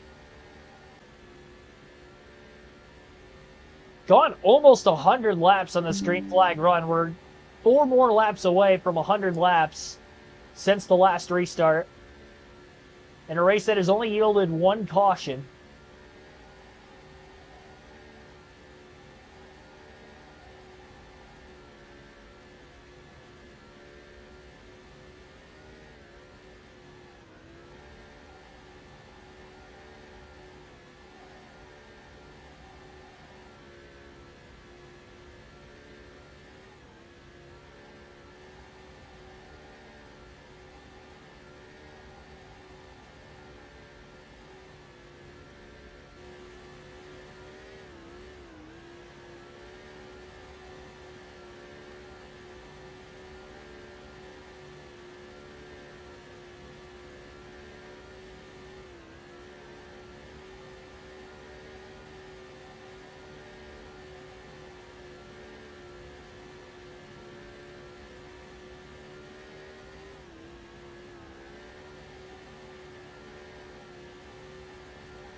That your prediction, lap 265 caution? I hope not.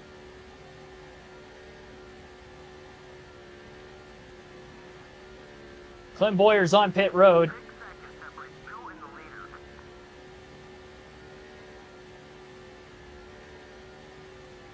It's like 2 packs of cars on the racetrack that are all just tightly bunched together. And then there's me, all by myself.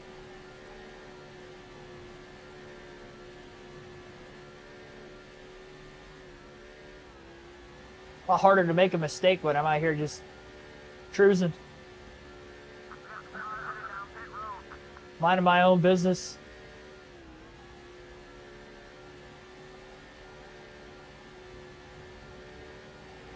Log jam coming into the pits.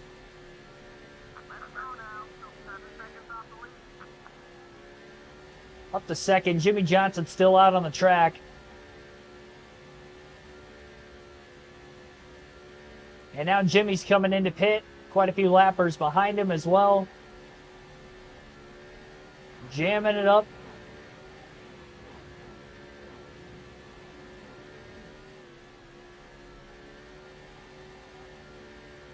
All right, well, we're right back out in front. And when we get by pit road the next time by, going to be a lap ahead of the field again.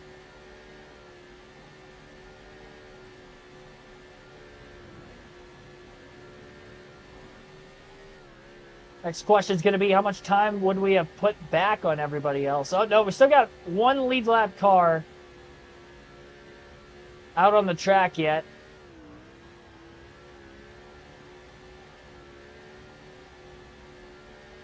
At a 13.8 second lead. Martin Truex Jr. has not hit pit road yet.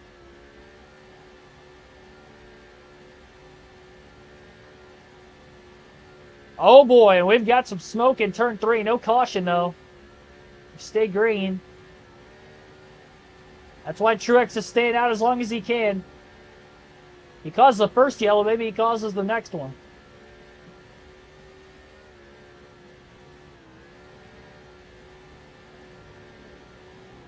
There's no way he pitted already. Right? Or because he caused the incident, did he pit the same lap as us? Like under the caution?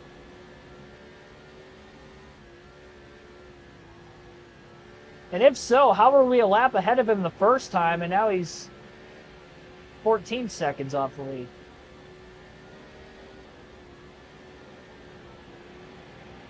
I'm a little confused, not gonna lie.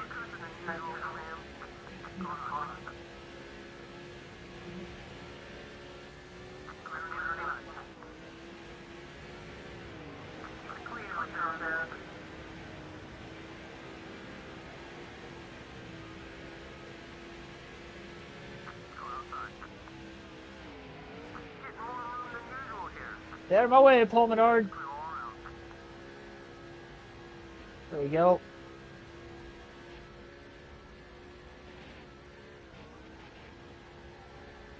I'd be getting those speed glitches that I had after everybody cycled off pit road earlier, too.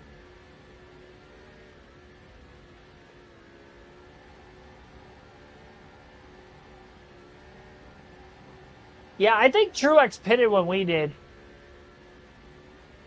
Under that first caution. Especially with him being involved in it, I feel like he did pit. I think he was in second place before. I don't know. So hard for me to tell.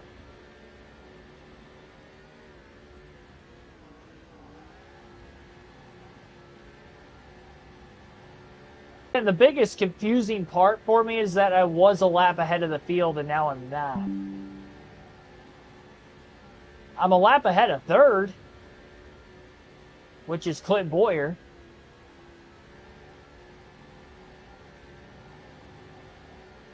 See who the highest running car 2 laps down is this time. It was Kenny Schrader 12th earlier. Now Schrader's only 1. So Schrader got a lap back too. What the heck? Quite a few guys did. Oh, okay, only 2 of them. Schrader and somebody else got their lap back because now they're... to 13 cars. I'm confused, honestly. I don't know how all that happened. I mean, we still got a big lead, but it was way bigger than that.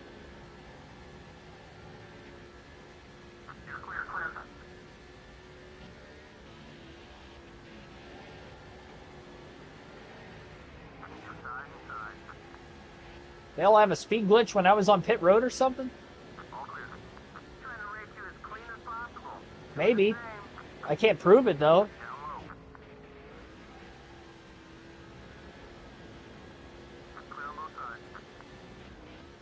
Jeff Gordon checking up in the middle of corners as much as he is.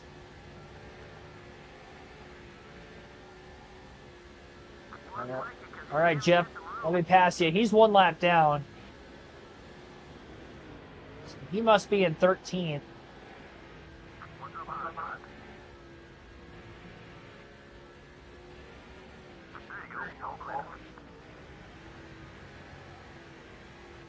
Now he's 2 laps down. I didn't realize I passed AJ too, so. That was the car before Gordon. Keep floating up the track way too high in turns 3 and 4. Not for where I want to be.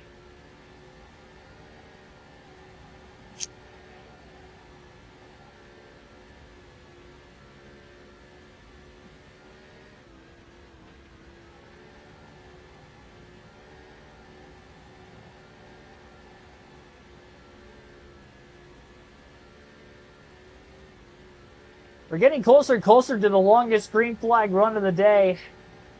146 laps is the longest, which was the start of the race. And we are going to be at 120 laps on this run at the line this time by. After the last restart was at lap 149, we're at lap 269 right now.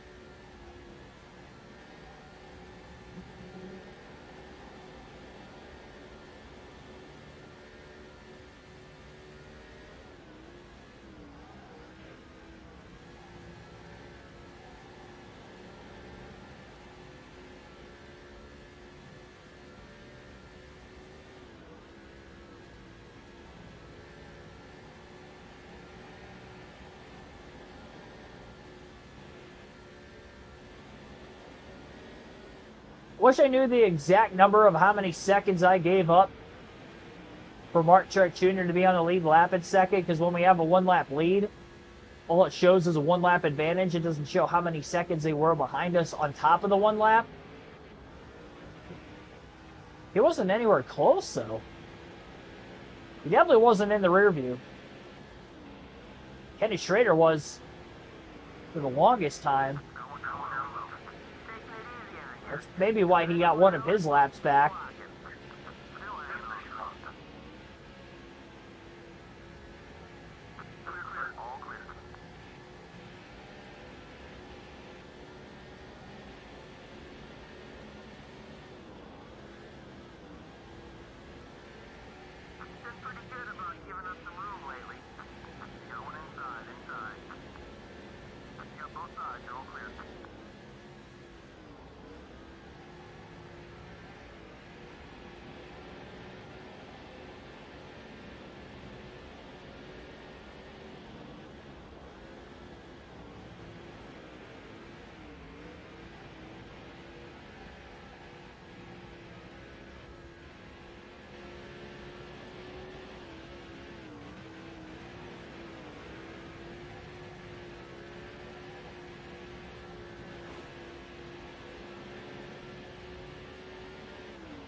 Keep catching Jeff Burton, but in the wrong spots that I'm not able to really attempt to make a pass on him.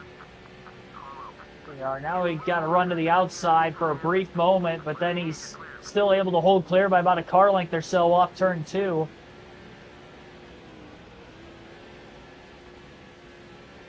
Get him. Get him.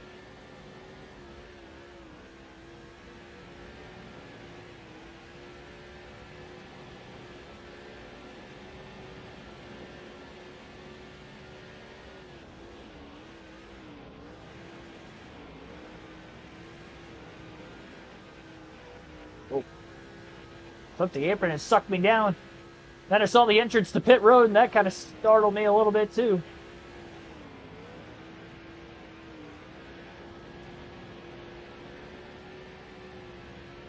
Man, come on, Jeff. He really doesn't want to lose another lap.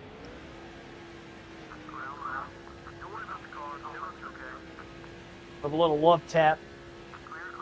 He'll get out of my way now. Nope. Give him another. Get out of my way. Have to beat up Jeff Burton.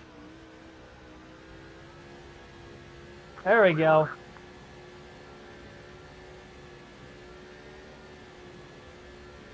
Just hold me up for a little bit. Get a little short track bump and run.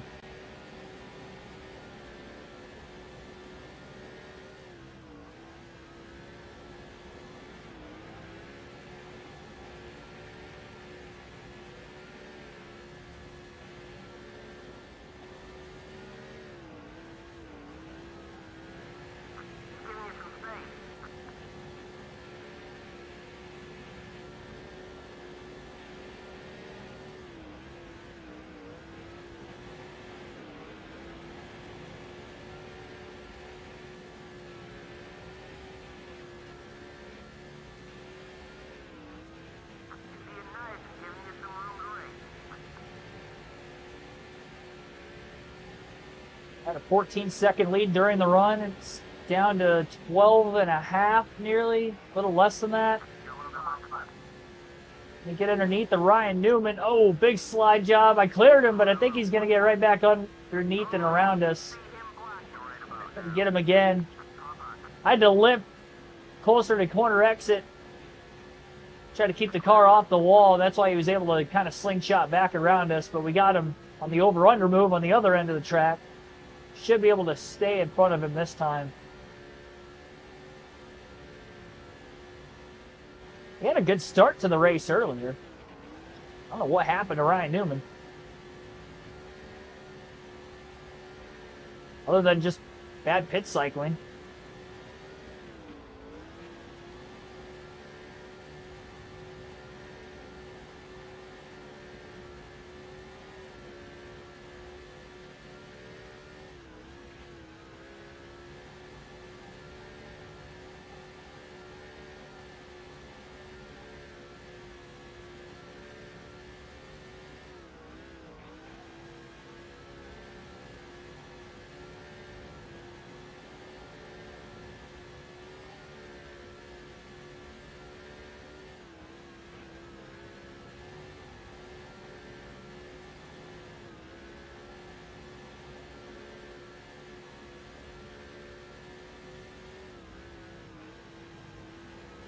Didn't even realize, but I also don't know how long it's been going on for, but the pack's starting to 15 laps shy of 100 to go.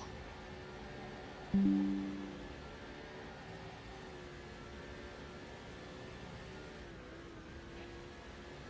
as far as the longest green flag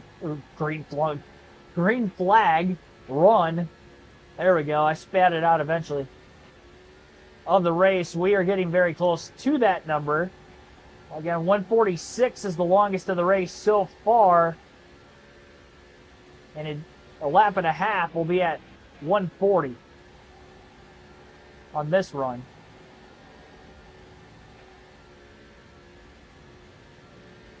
Truex is down under 12 seconds off the lead. I'll tell you what, he spun out, got in that crash, stayed in the race, and I think his car got faster because I don't know why else he would be running us down like this.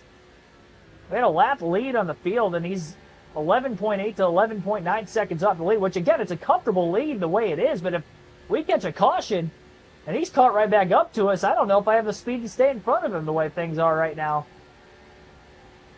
He could have fresher tires, too, but I don't know that for sure. We still have 2 sets of tires left ourselves for the remainder of the race. Holding strong on the outside, Ryan Newman can get right back around us. Power slide getting into the next turn. Got him right back.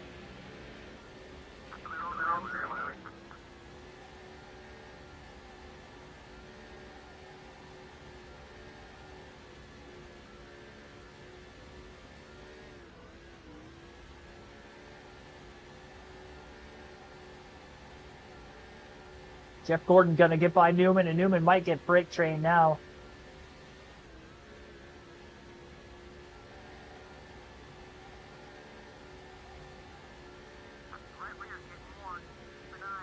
There goes the right rear.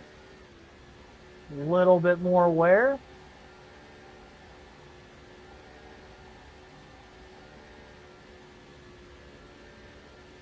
And the back half of the run on these older tires, I do start to hold cars up more. I did that the last time before I had to pit under green with this strategy, and starting to see it again.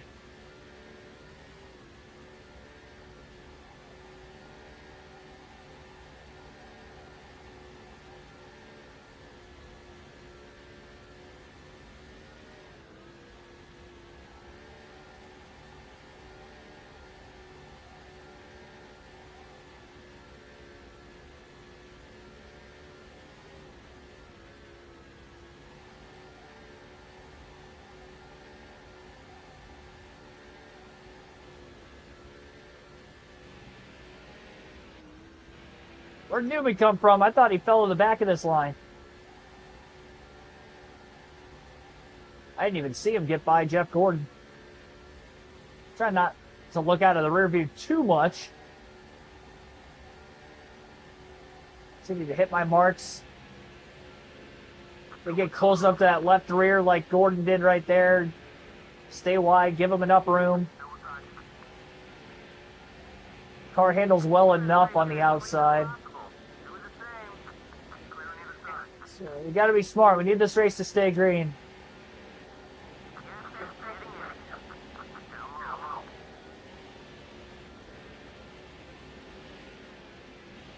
I can bleed a little bit of time.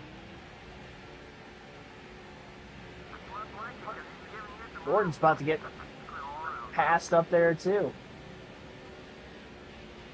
Oh, I did not mean that. I'm sorry, Jeff. All right, we're good. We're good.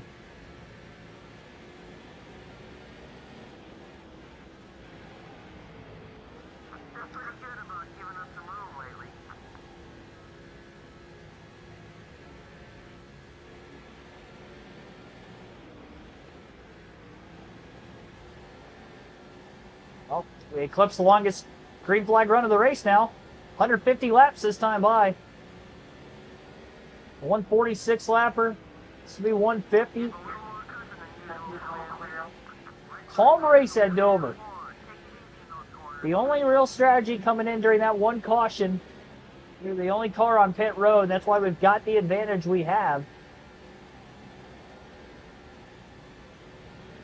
Honestly, I don't really plan on making any adjustments for the final stop. I think I'm just going to keep in it what I have in it. I didn't make any adjustments the last stop either. And we're just on a tire deficit right now. I think is the only reason I'm bleeding any kind of time. The current setup we have, I ran my fastest lap of the race, so I don't really think I should have to touch it. I mean, could it be even faster than that? Maybe, but I don't want to go the wrong way. And then we catch a caution and scrambling to get my time back or something like that. Keep it the way it is. It's not broke, don't fix it. It definitely isn't broke. 100 to go.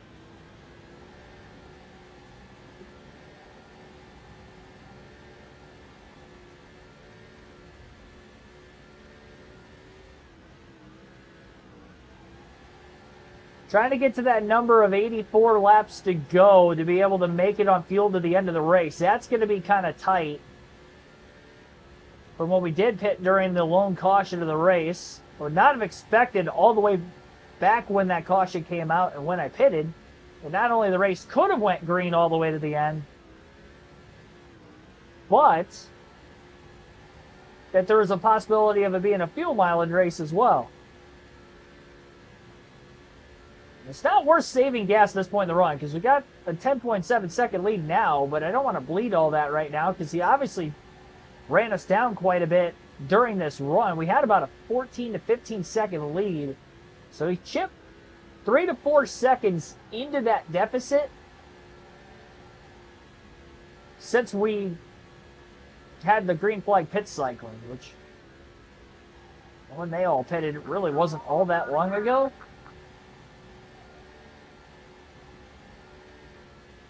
Just after lap 240.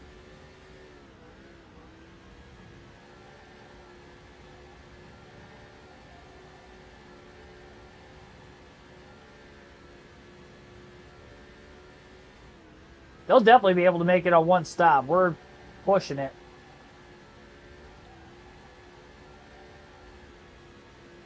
The 10.6-second lead, there's no way that we can afford to pit an extra time and win this race.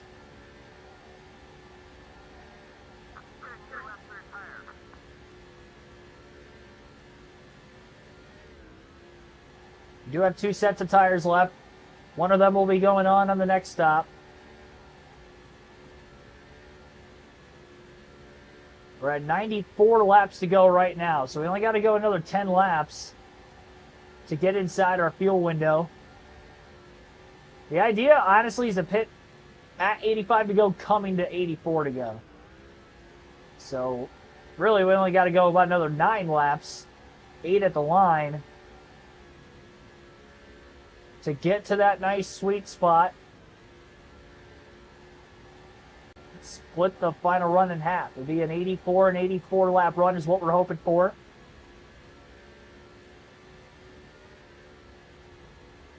Still sitting at a 10.5-second lead over Martin Truex Jr.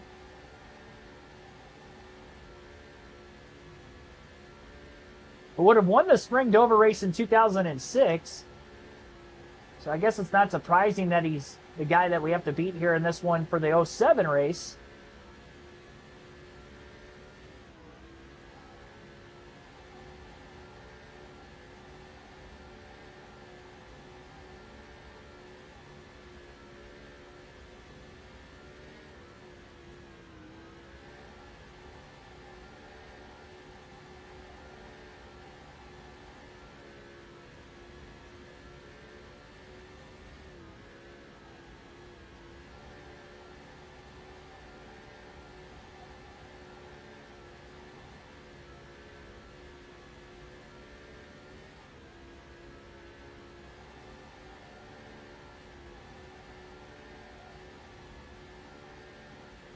It was the 07 race that Truex won. I was thinking it was 06.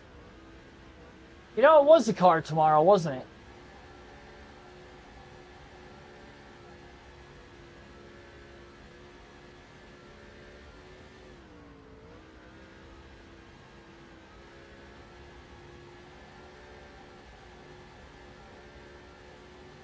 Fuel load is definitely getting light.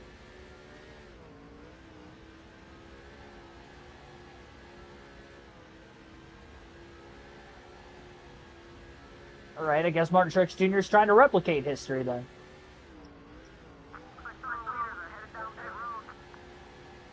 That's probably Truex. So Truex just came in, so I guess he's on the same strategy as us, and he definitely can't make it on fuel to the end of the race. So I'm not as worried about him anymore. So now I have even more time to give up.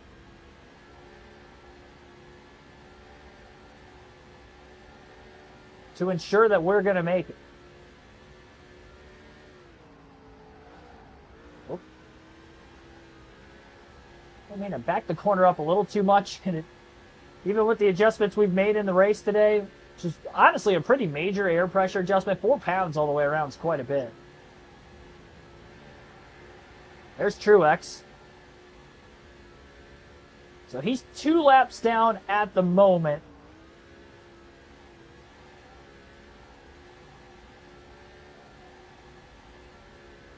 And we're going to pit this time by. We're at 85 to go. We'll be pitting this time for what will hopefully be the final stop of the race.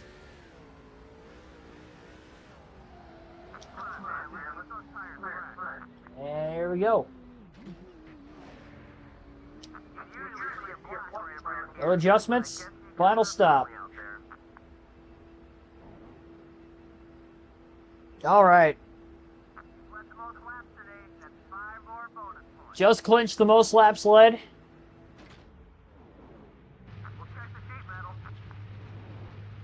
Keep her green, boys. Keep her green.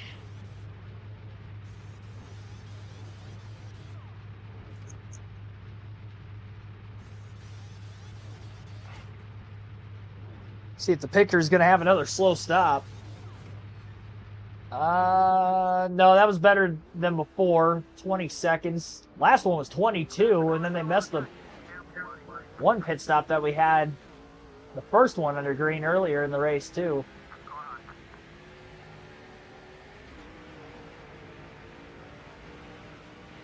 All right.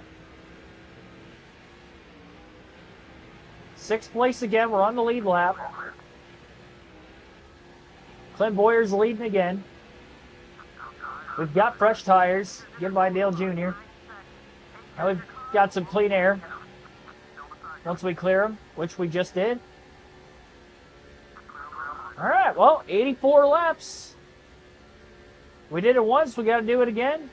Technically, we've done it twice already if you count the start of the race. The first run, we went 84, so that's our number. I mean, we're right at it.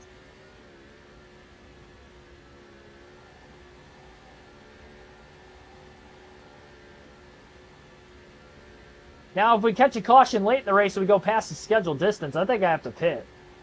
I don't think I can afford to stay out there and hope I make it on fuel, because if I run out on the restart, we're cooked. Not only there goes the win, but there goes a good finish, too.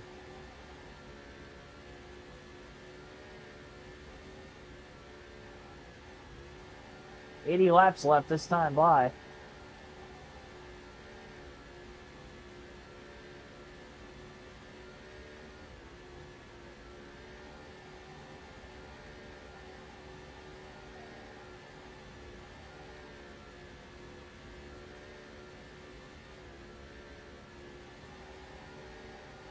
Overtime coming up. I hope now. We've had that happen quite a few times on this game. We just had it happen at Watkins Glen in the Busch race earlier in the week. We almost lost.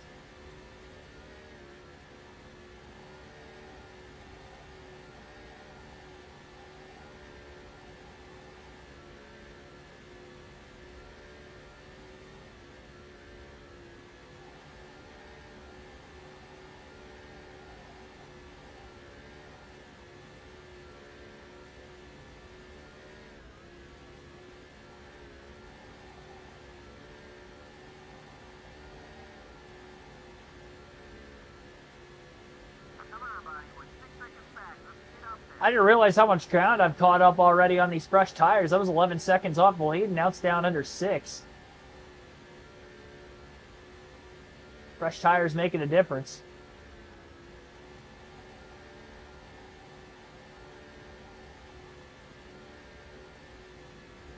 And they should stay out of the pits with any more cautions the rest of the way, because they'll be making it on fuel. We have one set of tires left. So if we were to catch a yellow, I'd definitely be putting them on. Even if it was right now.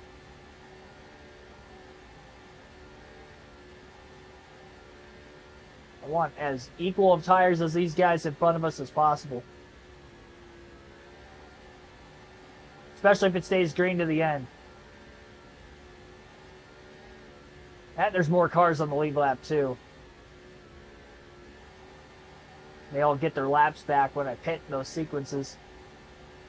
It's now... So here, 13, 14. Truex is 14th. He's 8 positions behind us. We got 15 cars on the lead lap.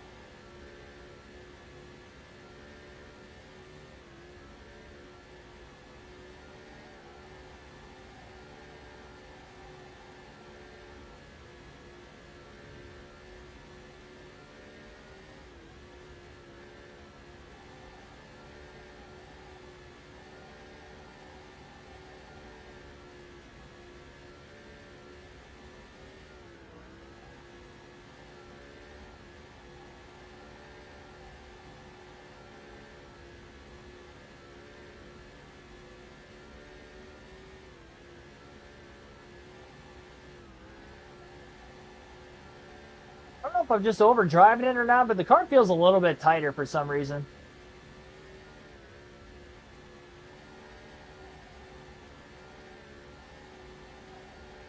Couldn't back the corner up a little bit better that time, and I was able to do it. Gripped around the bottom. Just got to focus in more. Those are both really good corners.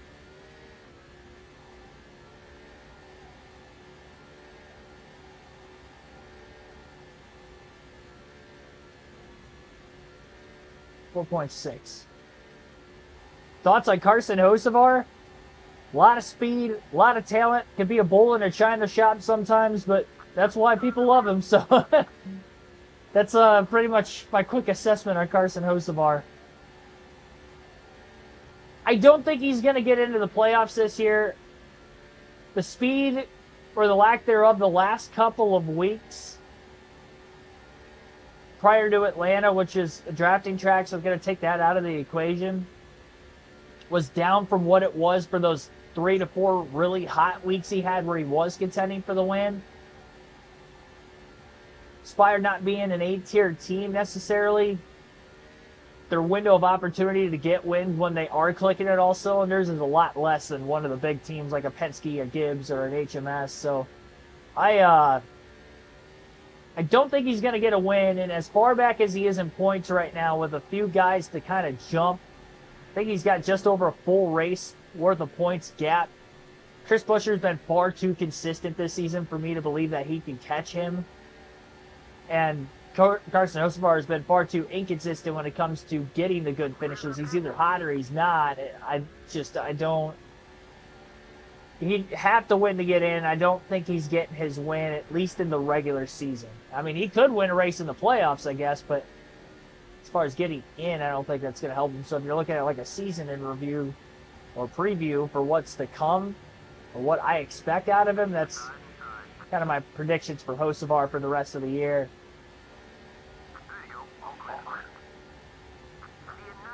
Speed glitch going on there with David Rudeman. Let him go.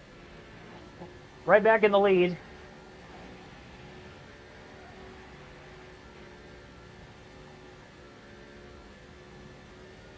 Our gap on Martin Truex Jr. is only about 4.5 seconds.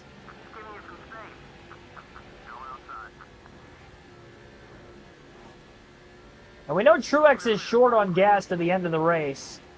He was on our same strategy, but he pitted about 3 laps before I did. So that means he's going to have to save at least that many laps on top of trying to run us down by 5 seconds, and I just don't see that happening.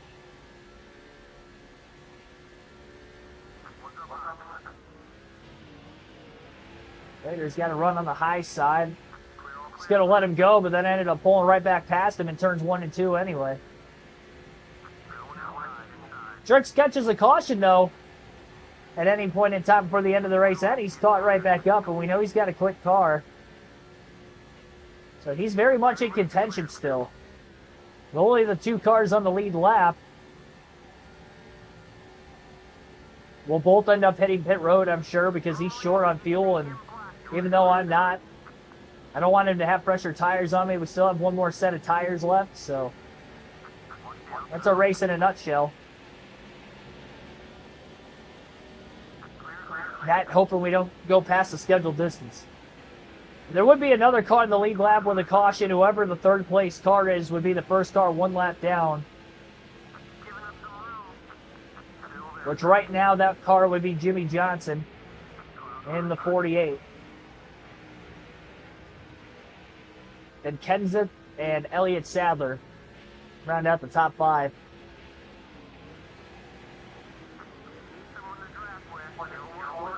They're all slow. It's past 3 cars in turns 1 and 2.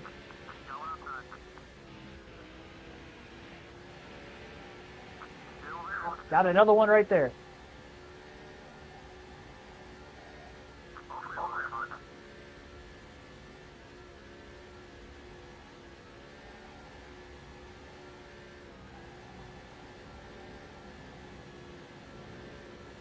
I mean, mathematically, that's possible.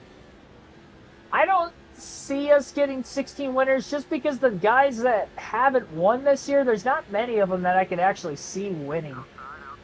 Like, unless we had somebody obscure win Daytona, then maybe. I could see Chris Buescher winning a race because he's been pretty consistent these last several months. Even, I mean, if we're going to see somebody obscure by quote based on how the season's gone so far, I would be shocked if Brad Keselowski goes out and wins a race. Because all of a sudden, RFK as a whole is clicking. I trust Brad to win a race more than Ryan Preece. Preece is closer to the cutoff line on points, but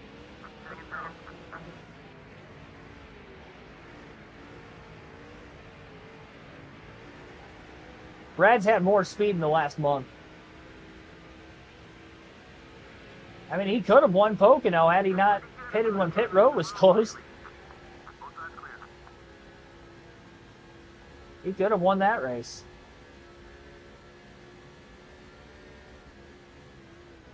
Outside of RFK, you know, maybe Reddick. I don't see anybody else winning, though. I don't see Bowman winning. I don't think he's had anywhere near the speed to do that. I mean, we've seen him steal wins before. But until I see it, I don't believe it for this season. Especially this year. This year's been far more of a down season for him than really any other year at Hendrick. Honestly, this is probably the worst season he's had at Hendrick Motorsports since 2018 when he started there. At least as a full-time driver. Brad in this game? No, he's not.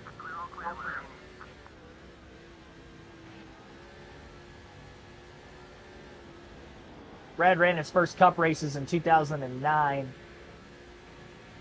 He's not in the Busch Series. I think on NASCAR 09 we'll probably see him in the Busch cars, but NASCAR 08 he's not in this game. 3.7 seconds over Truex. So crazy I had one lap on him, even on the same strategy. He's made up almost a whole lap on me over the course of 180 laps. It's pretty impressive. Jimmy Johnson's still a lap down. Different strategy, but still.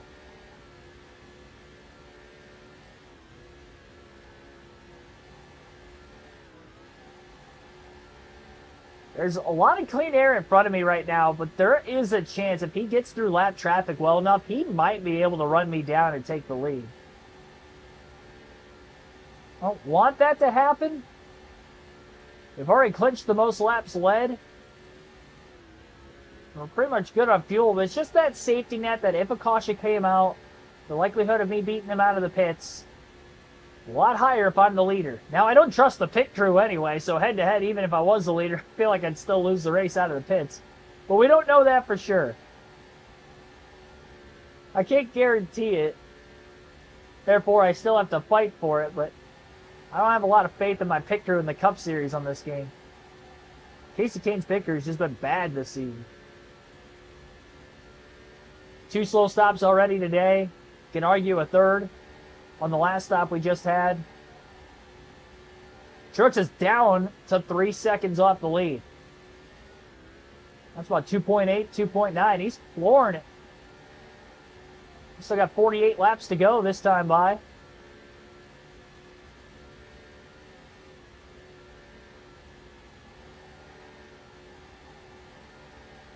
haven't done anything major to really have him gain on me by a huge chunk of time other than the fact that he pits about 3 laps before me.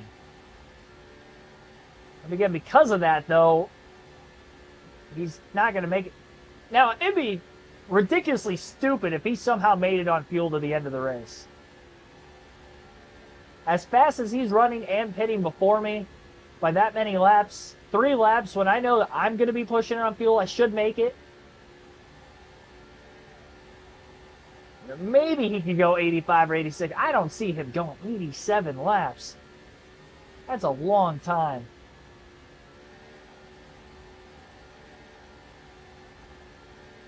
What lap am I taking the last set of tires? If we had a caution, I'm pitting any given time. any lap we catch a caution, I'm pitting.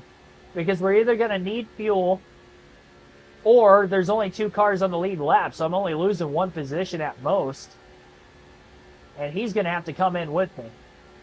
Jimmy Johnson would get the free pass, but he wouldn't line up in front of us, so he'd be behind us and on older tires. So well, he could choose to pit by technicality, but he's still going to have to be behind us. So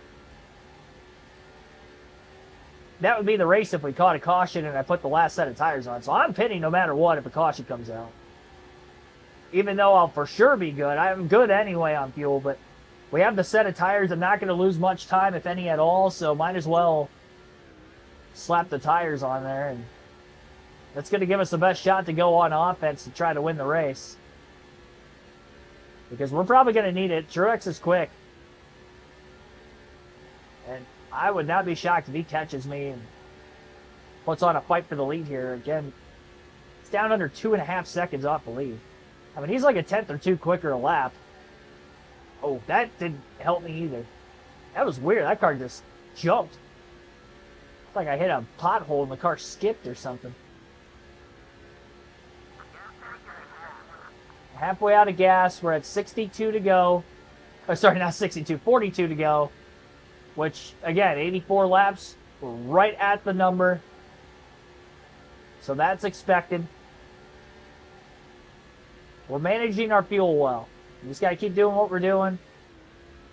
And hope that Truex, for some reason, can't save 3 laps of gas over a full run. I'd like to think the AI is not smart enough to do that. And again, he's running the fastest laps on the racetrack, so I don't see how he can do that. Like, I'm pacing my perfect 84 running the way I am right now. And I'm running my quickest laps of the race. That last lap, I ran a 21.245. Getting too animated. I'm slipping over my speech. Yeah, 21.245 that last lap.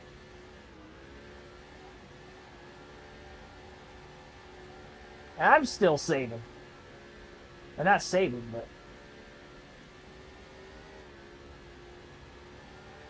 managing fuel and the lead and pulling away from all the lappers. Truex might have got by all the lap cars. He might be the next car behind me because I'm quite a ways ahead of the highest running lap car, at least in the rearview mirror side of things. The lead's down to 1.8. I ran my fastest lap again, 21.184. We're saving the best for last, baby. Scorpion Pitbull, thanks for tuning in.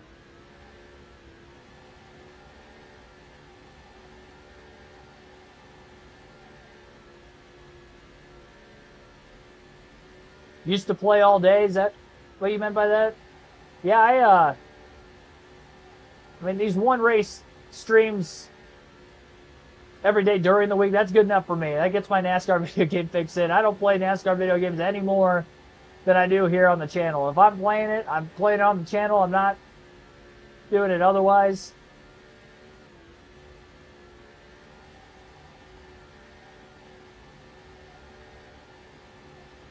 Got other things I got to do or want to do, so 2 to 3 hours is enough. Appreciate the thumbs up.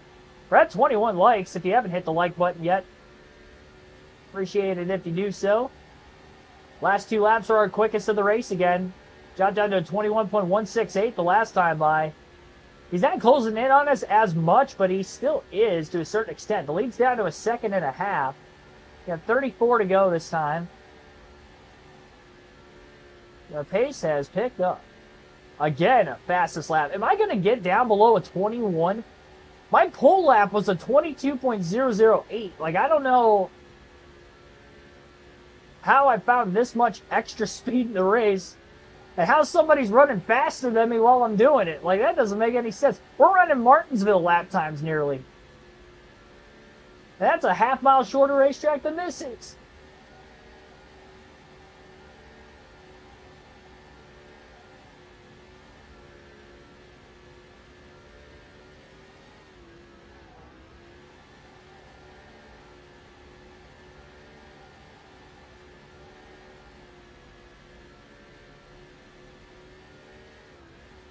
I top out at 164 miles an hour. I really only dropped down about 10, 11 miles an hour. 13 that time. 163 on the back straightaway.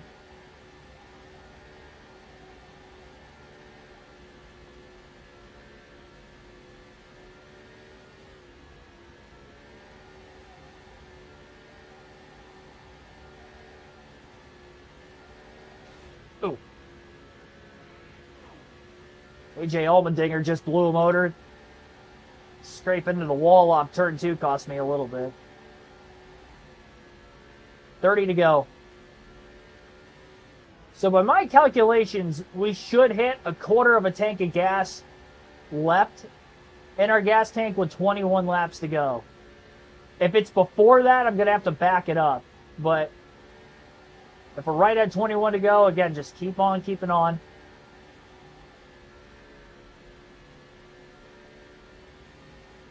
Just in case Truex for some reason makes it. Last thing I want to do is back up the fuel economy just to play it safe, and then he ends up making it anyway and beats us. Like, that would be terrible. We're in control of the race as much as we are in the lead. The minute I lose the lead is the minute I'm not in control of the race anymore. Especially with this few of laps left. Make him use his stuff up. Make him try to catch us. It's less and less likely that he'll be able to manage and make it up fuel to the end. Yeah, I'll tell you what, we had one caution in this race today, and I did not expect that it to be a fuel mileage race when Truex and I pitted at that caution. Because no way of telling that this race was going to go green for about the last 251 laps. But now we're only 26 laps away from the finish. It's very damn likely. That's not a good corner either.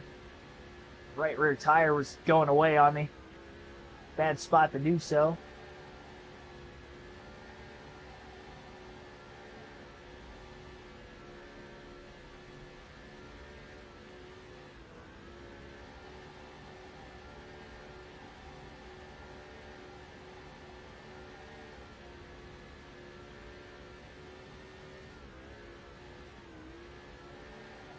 Like one lap car that we're slowly catching. Still about a second ahead of Truex. 23 laps to go this time by.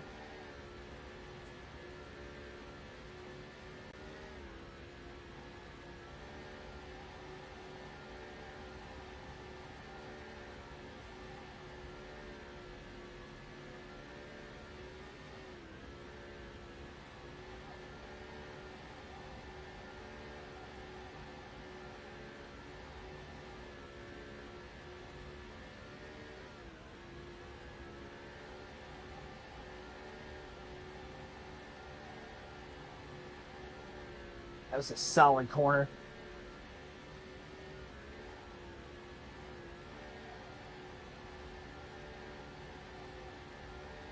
I may be done running my fastest laps of the race. That right rear wearing out just a little bit more. Still keeping about a 1 second lead. We're at 21 to go, so we hit our number. Should be dropping to a quarter tank. Yep, there it is. Okay, right in turns 1 and 2. So I'm about a quarter of a lap to the good. Like, it's not much. I might not have enough to do any burnouts if we hold on to win this race, but we should be good on fuel. 20 to go. Truex is down to 8 tenths. I just got to hope if he runs out before he hits pit road that he doesn't get ran over and bring out a caution. That's another thing, too. I want this to stay green. Because I honestly think this is my best chance to win. Straight up with that one car, the speed he has. And having to rely on the pit crew on top of it, I don't know about that. I don't like my chances there. Not as much as I do right now. Under current circumstances.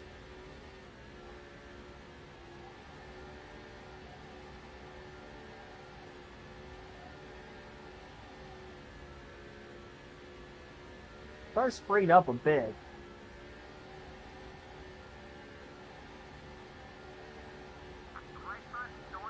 Now the right front's starting to give out a bit.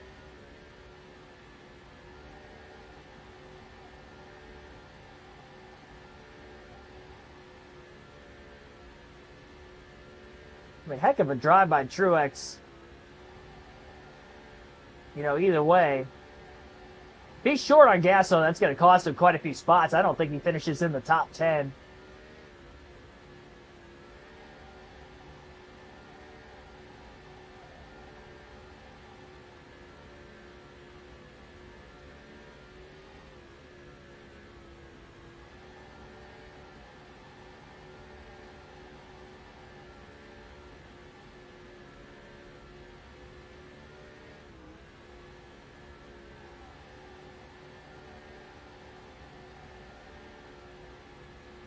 I'm not backing it up until I see that white flag and Truex is on pit road already. I do not want a green-white checker.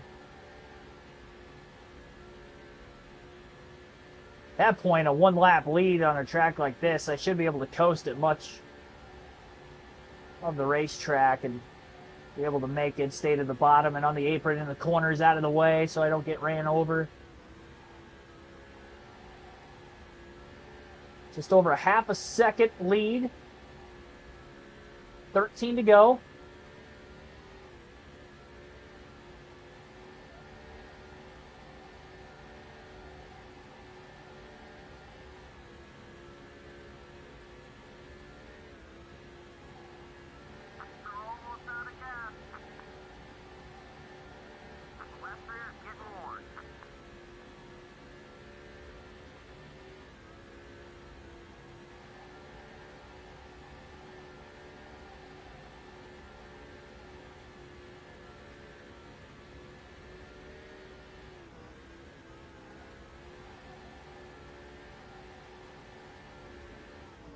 Ah,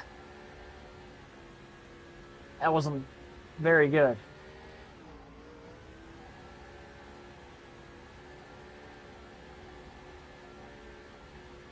Got back to 100% throttle a little early and had to lift back half of turn 4. Truck's still about 3 to 4 car lengths off the lead. 10 laps to go.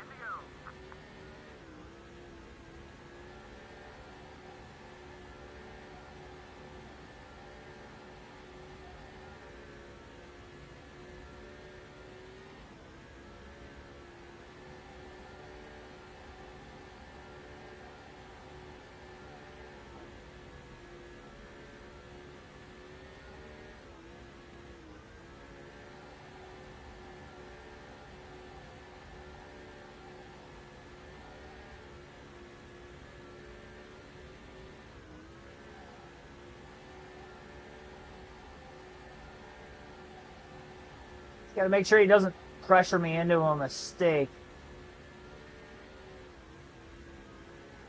Make this pass as difficult for him as possible. A little wiggle right in the middle of the corner. Didn't hurt me too bad.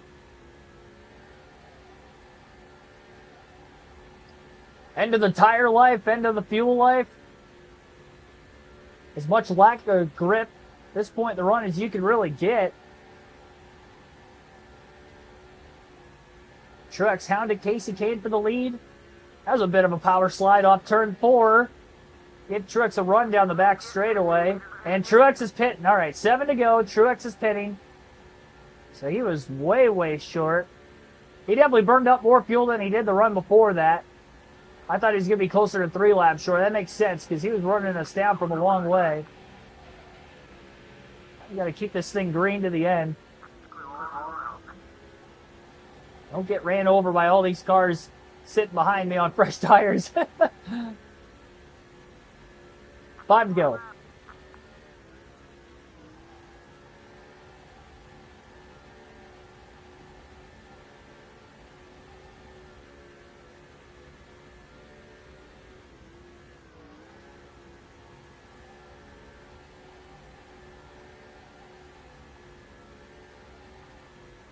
Casey K needs just the 4 more miles of fuel to make it to the end.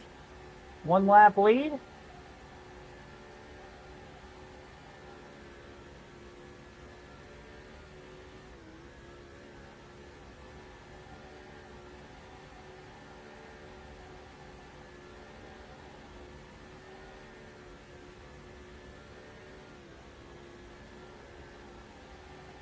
Michael Waltrip is there. Oh, do not do that to me, Juan Pablo Montoya. Oh my gosh. No, sir. Clipped right in the left rear. I don't know how I straightened that thing out as quickly as I did. Felt like I was sliding for an eternity. That's my smoke for the lap before. Just to pass him right back. Come on, Juan. Just be patient, man. White flag in the air, 1 lap to go. Here's a long race. They're all long. Every one of them.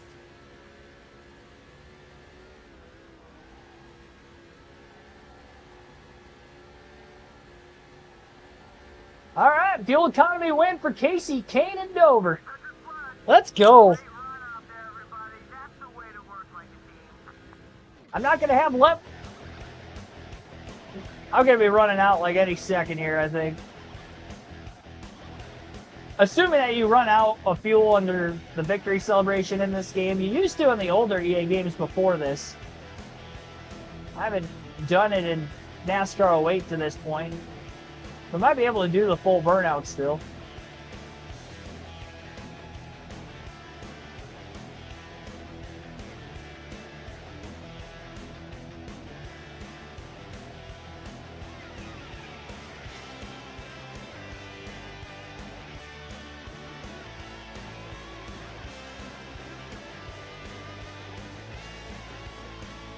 Oh, I ran out. Yep. All right. I had a little bit more in it than I thought, but I did run out of gas. All right. I might have been able to go 1 more lap then under certain circumstances. At least to coast it back around. But didn't need it. 238 laps led, 21 lead changes, 1 caution, and 251 lap, longest green flag run, all at the end of the race. Under 55.48 mile per hour average race speed, 2 hours 34 minutes 21 seconds total time on the race. Margin of victory 1 lap because we were able to pit at the earliest during the same caution Truex pitted. Truex finishes 6th. So he still ended up with a good run. He probably went splash and go at the end of the race then instead of 4 tires because he was cycling outside of the top 10 every time. So fuel only, smart move. Obviously with pitting with 7 to go. Matt Kenseth ends up in 2nd. Michael Waltrip 3rd. Jimmy Johnson 4th. Kenseth actually did not lead any laps in the race. Obviously, we started on the pole. Our teammate, Elliott Sadler, gets a top 5, finishing in 5th, and Martin Truex Jr. in 6th. Dale Jarrett, he led 2 laps, finished 7th. Juan Pablo Montoya in 8th, was very impatient 2 laps down at the end of the race, but he still finished 8th. So he hit me for no reason. In the end, didn't hurt him, didn't hurt me. Ryan Newman finishes 9th. Jeff Gordon rounds out the top 10. Boyer led 23 laps, 22 for Mark Martin real early in the race. Kyle Busch. I want to see how many laps he led, because he probably had the fastest car in the field. He led 86 laps, and he blew an engine from the lead earlier in the race. That was not long after the only restart from the only caution. Tony Raines, AJ Allmendinger also blew engines. Only 3 DNFs at a full 400-mile race at Dover. 400 laps. But yeah, 86 for Kyle Busch. He was He was the guy to beat. He led more laps than me up until the point in which he had blown an engine. And again, from the lead. All right. Well, that wraps it up for today. Happy 4th of July, everybody. I will see you guys for tomorrow. Doubleheader live commentary content on the channel. NASCAR is in the street course race of Chicago for the Xfinity and Cup Series this weekend. Trucks are off this week. They're actually off for the next 3 weeks, so just 3 live commentary streams. Cup practice and qualifying will be tomorrow at 1 p.m. Eastern. That will be our next live commentary stream. The Xfinity race, I believe, starts at 4:30 p.m. Eastern tomorrow as well. The NASCAR Cup Series race on Sunday, I believe we will be going live at 1:30 p.m. Eastern for our pre-race there. I'll post the start times in the community tab. As for NASCAR 08, our next Cup race you see is at Pocono, 500 miles of the Tricky Triangle. Yes, those races, remember, used to be 500 miles, so that'll be a long one. We're halfway through the regular season now on our road to the chase. And our next NASCAR 08 stream will actually be the Busch Series, though, at Michigan. Well, actually, no. Monday, I'll probably end up doing this race, actually. Now that I think about it. All right, so Monday, Pocono, probably 5 p.m. Eastern. As long as the Cup race is a full go on Sunday. I know they have a 45% chance of rain in Chicago Sunday. Not sure what time. Not sure how much. You know, are we going to see rain tires? Are we going to get a race in at all? If they did have to run on Monday, then we would have to postpone this Pocono race probably till next Friday and then fully focus on the Busch Series during the week. But I'm hoping to do this Pocono race on Monday. Thank you, everybody. I will see you guys tomorrow, 1 p.m. Eastern NASCAR Cup Series practice and qualifying from the Chicago Street Race.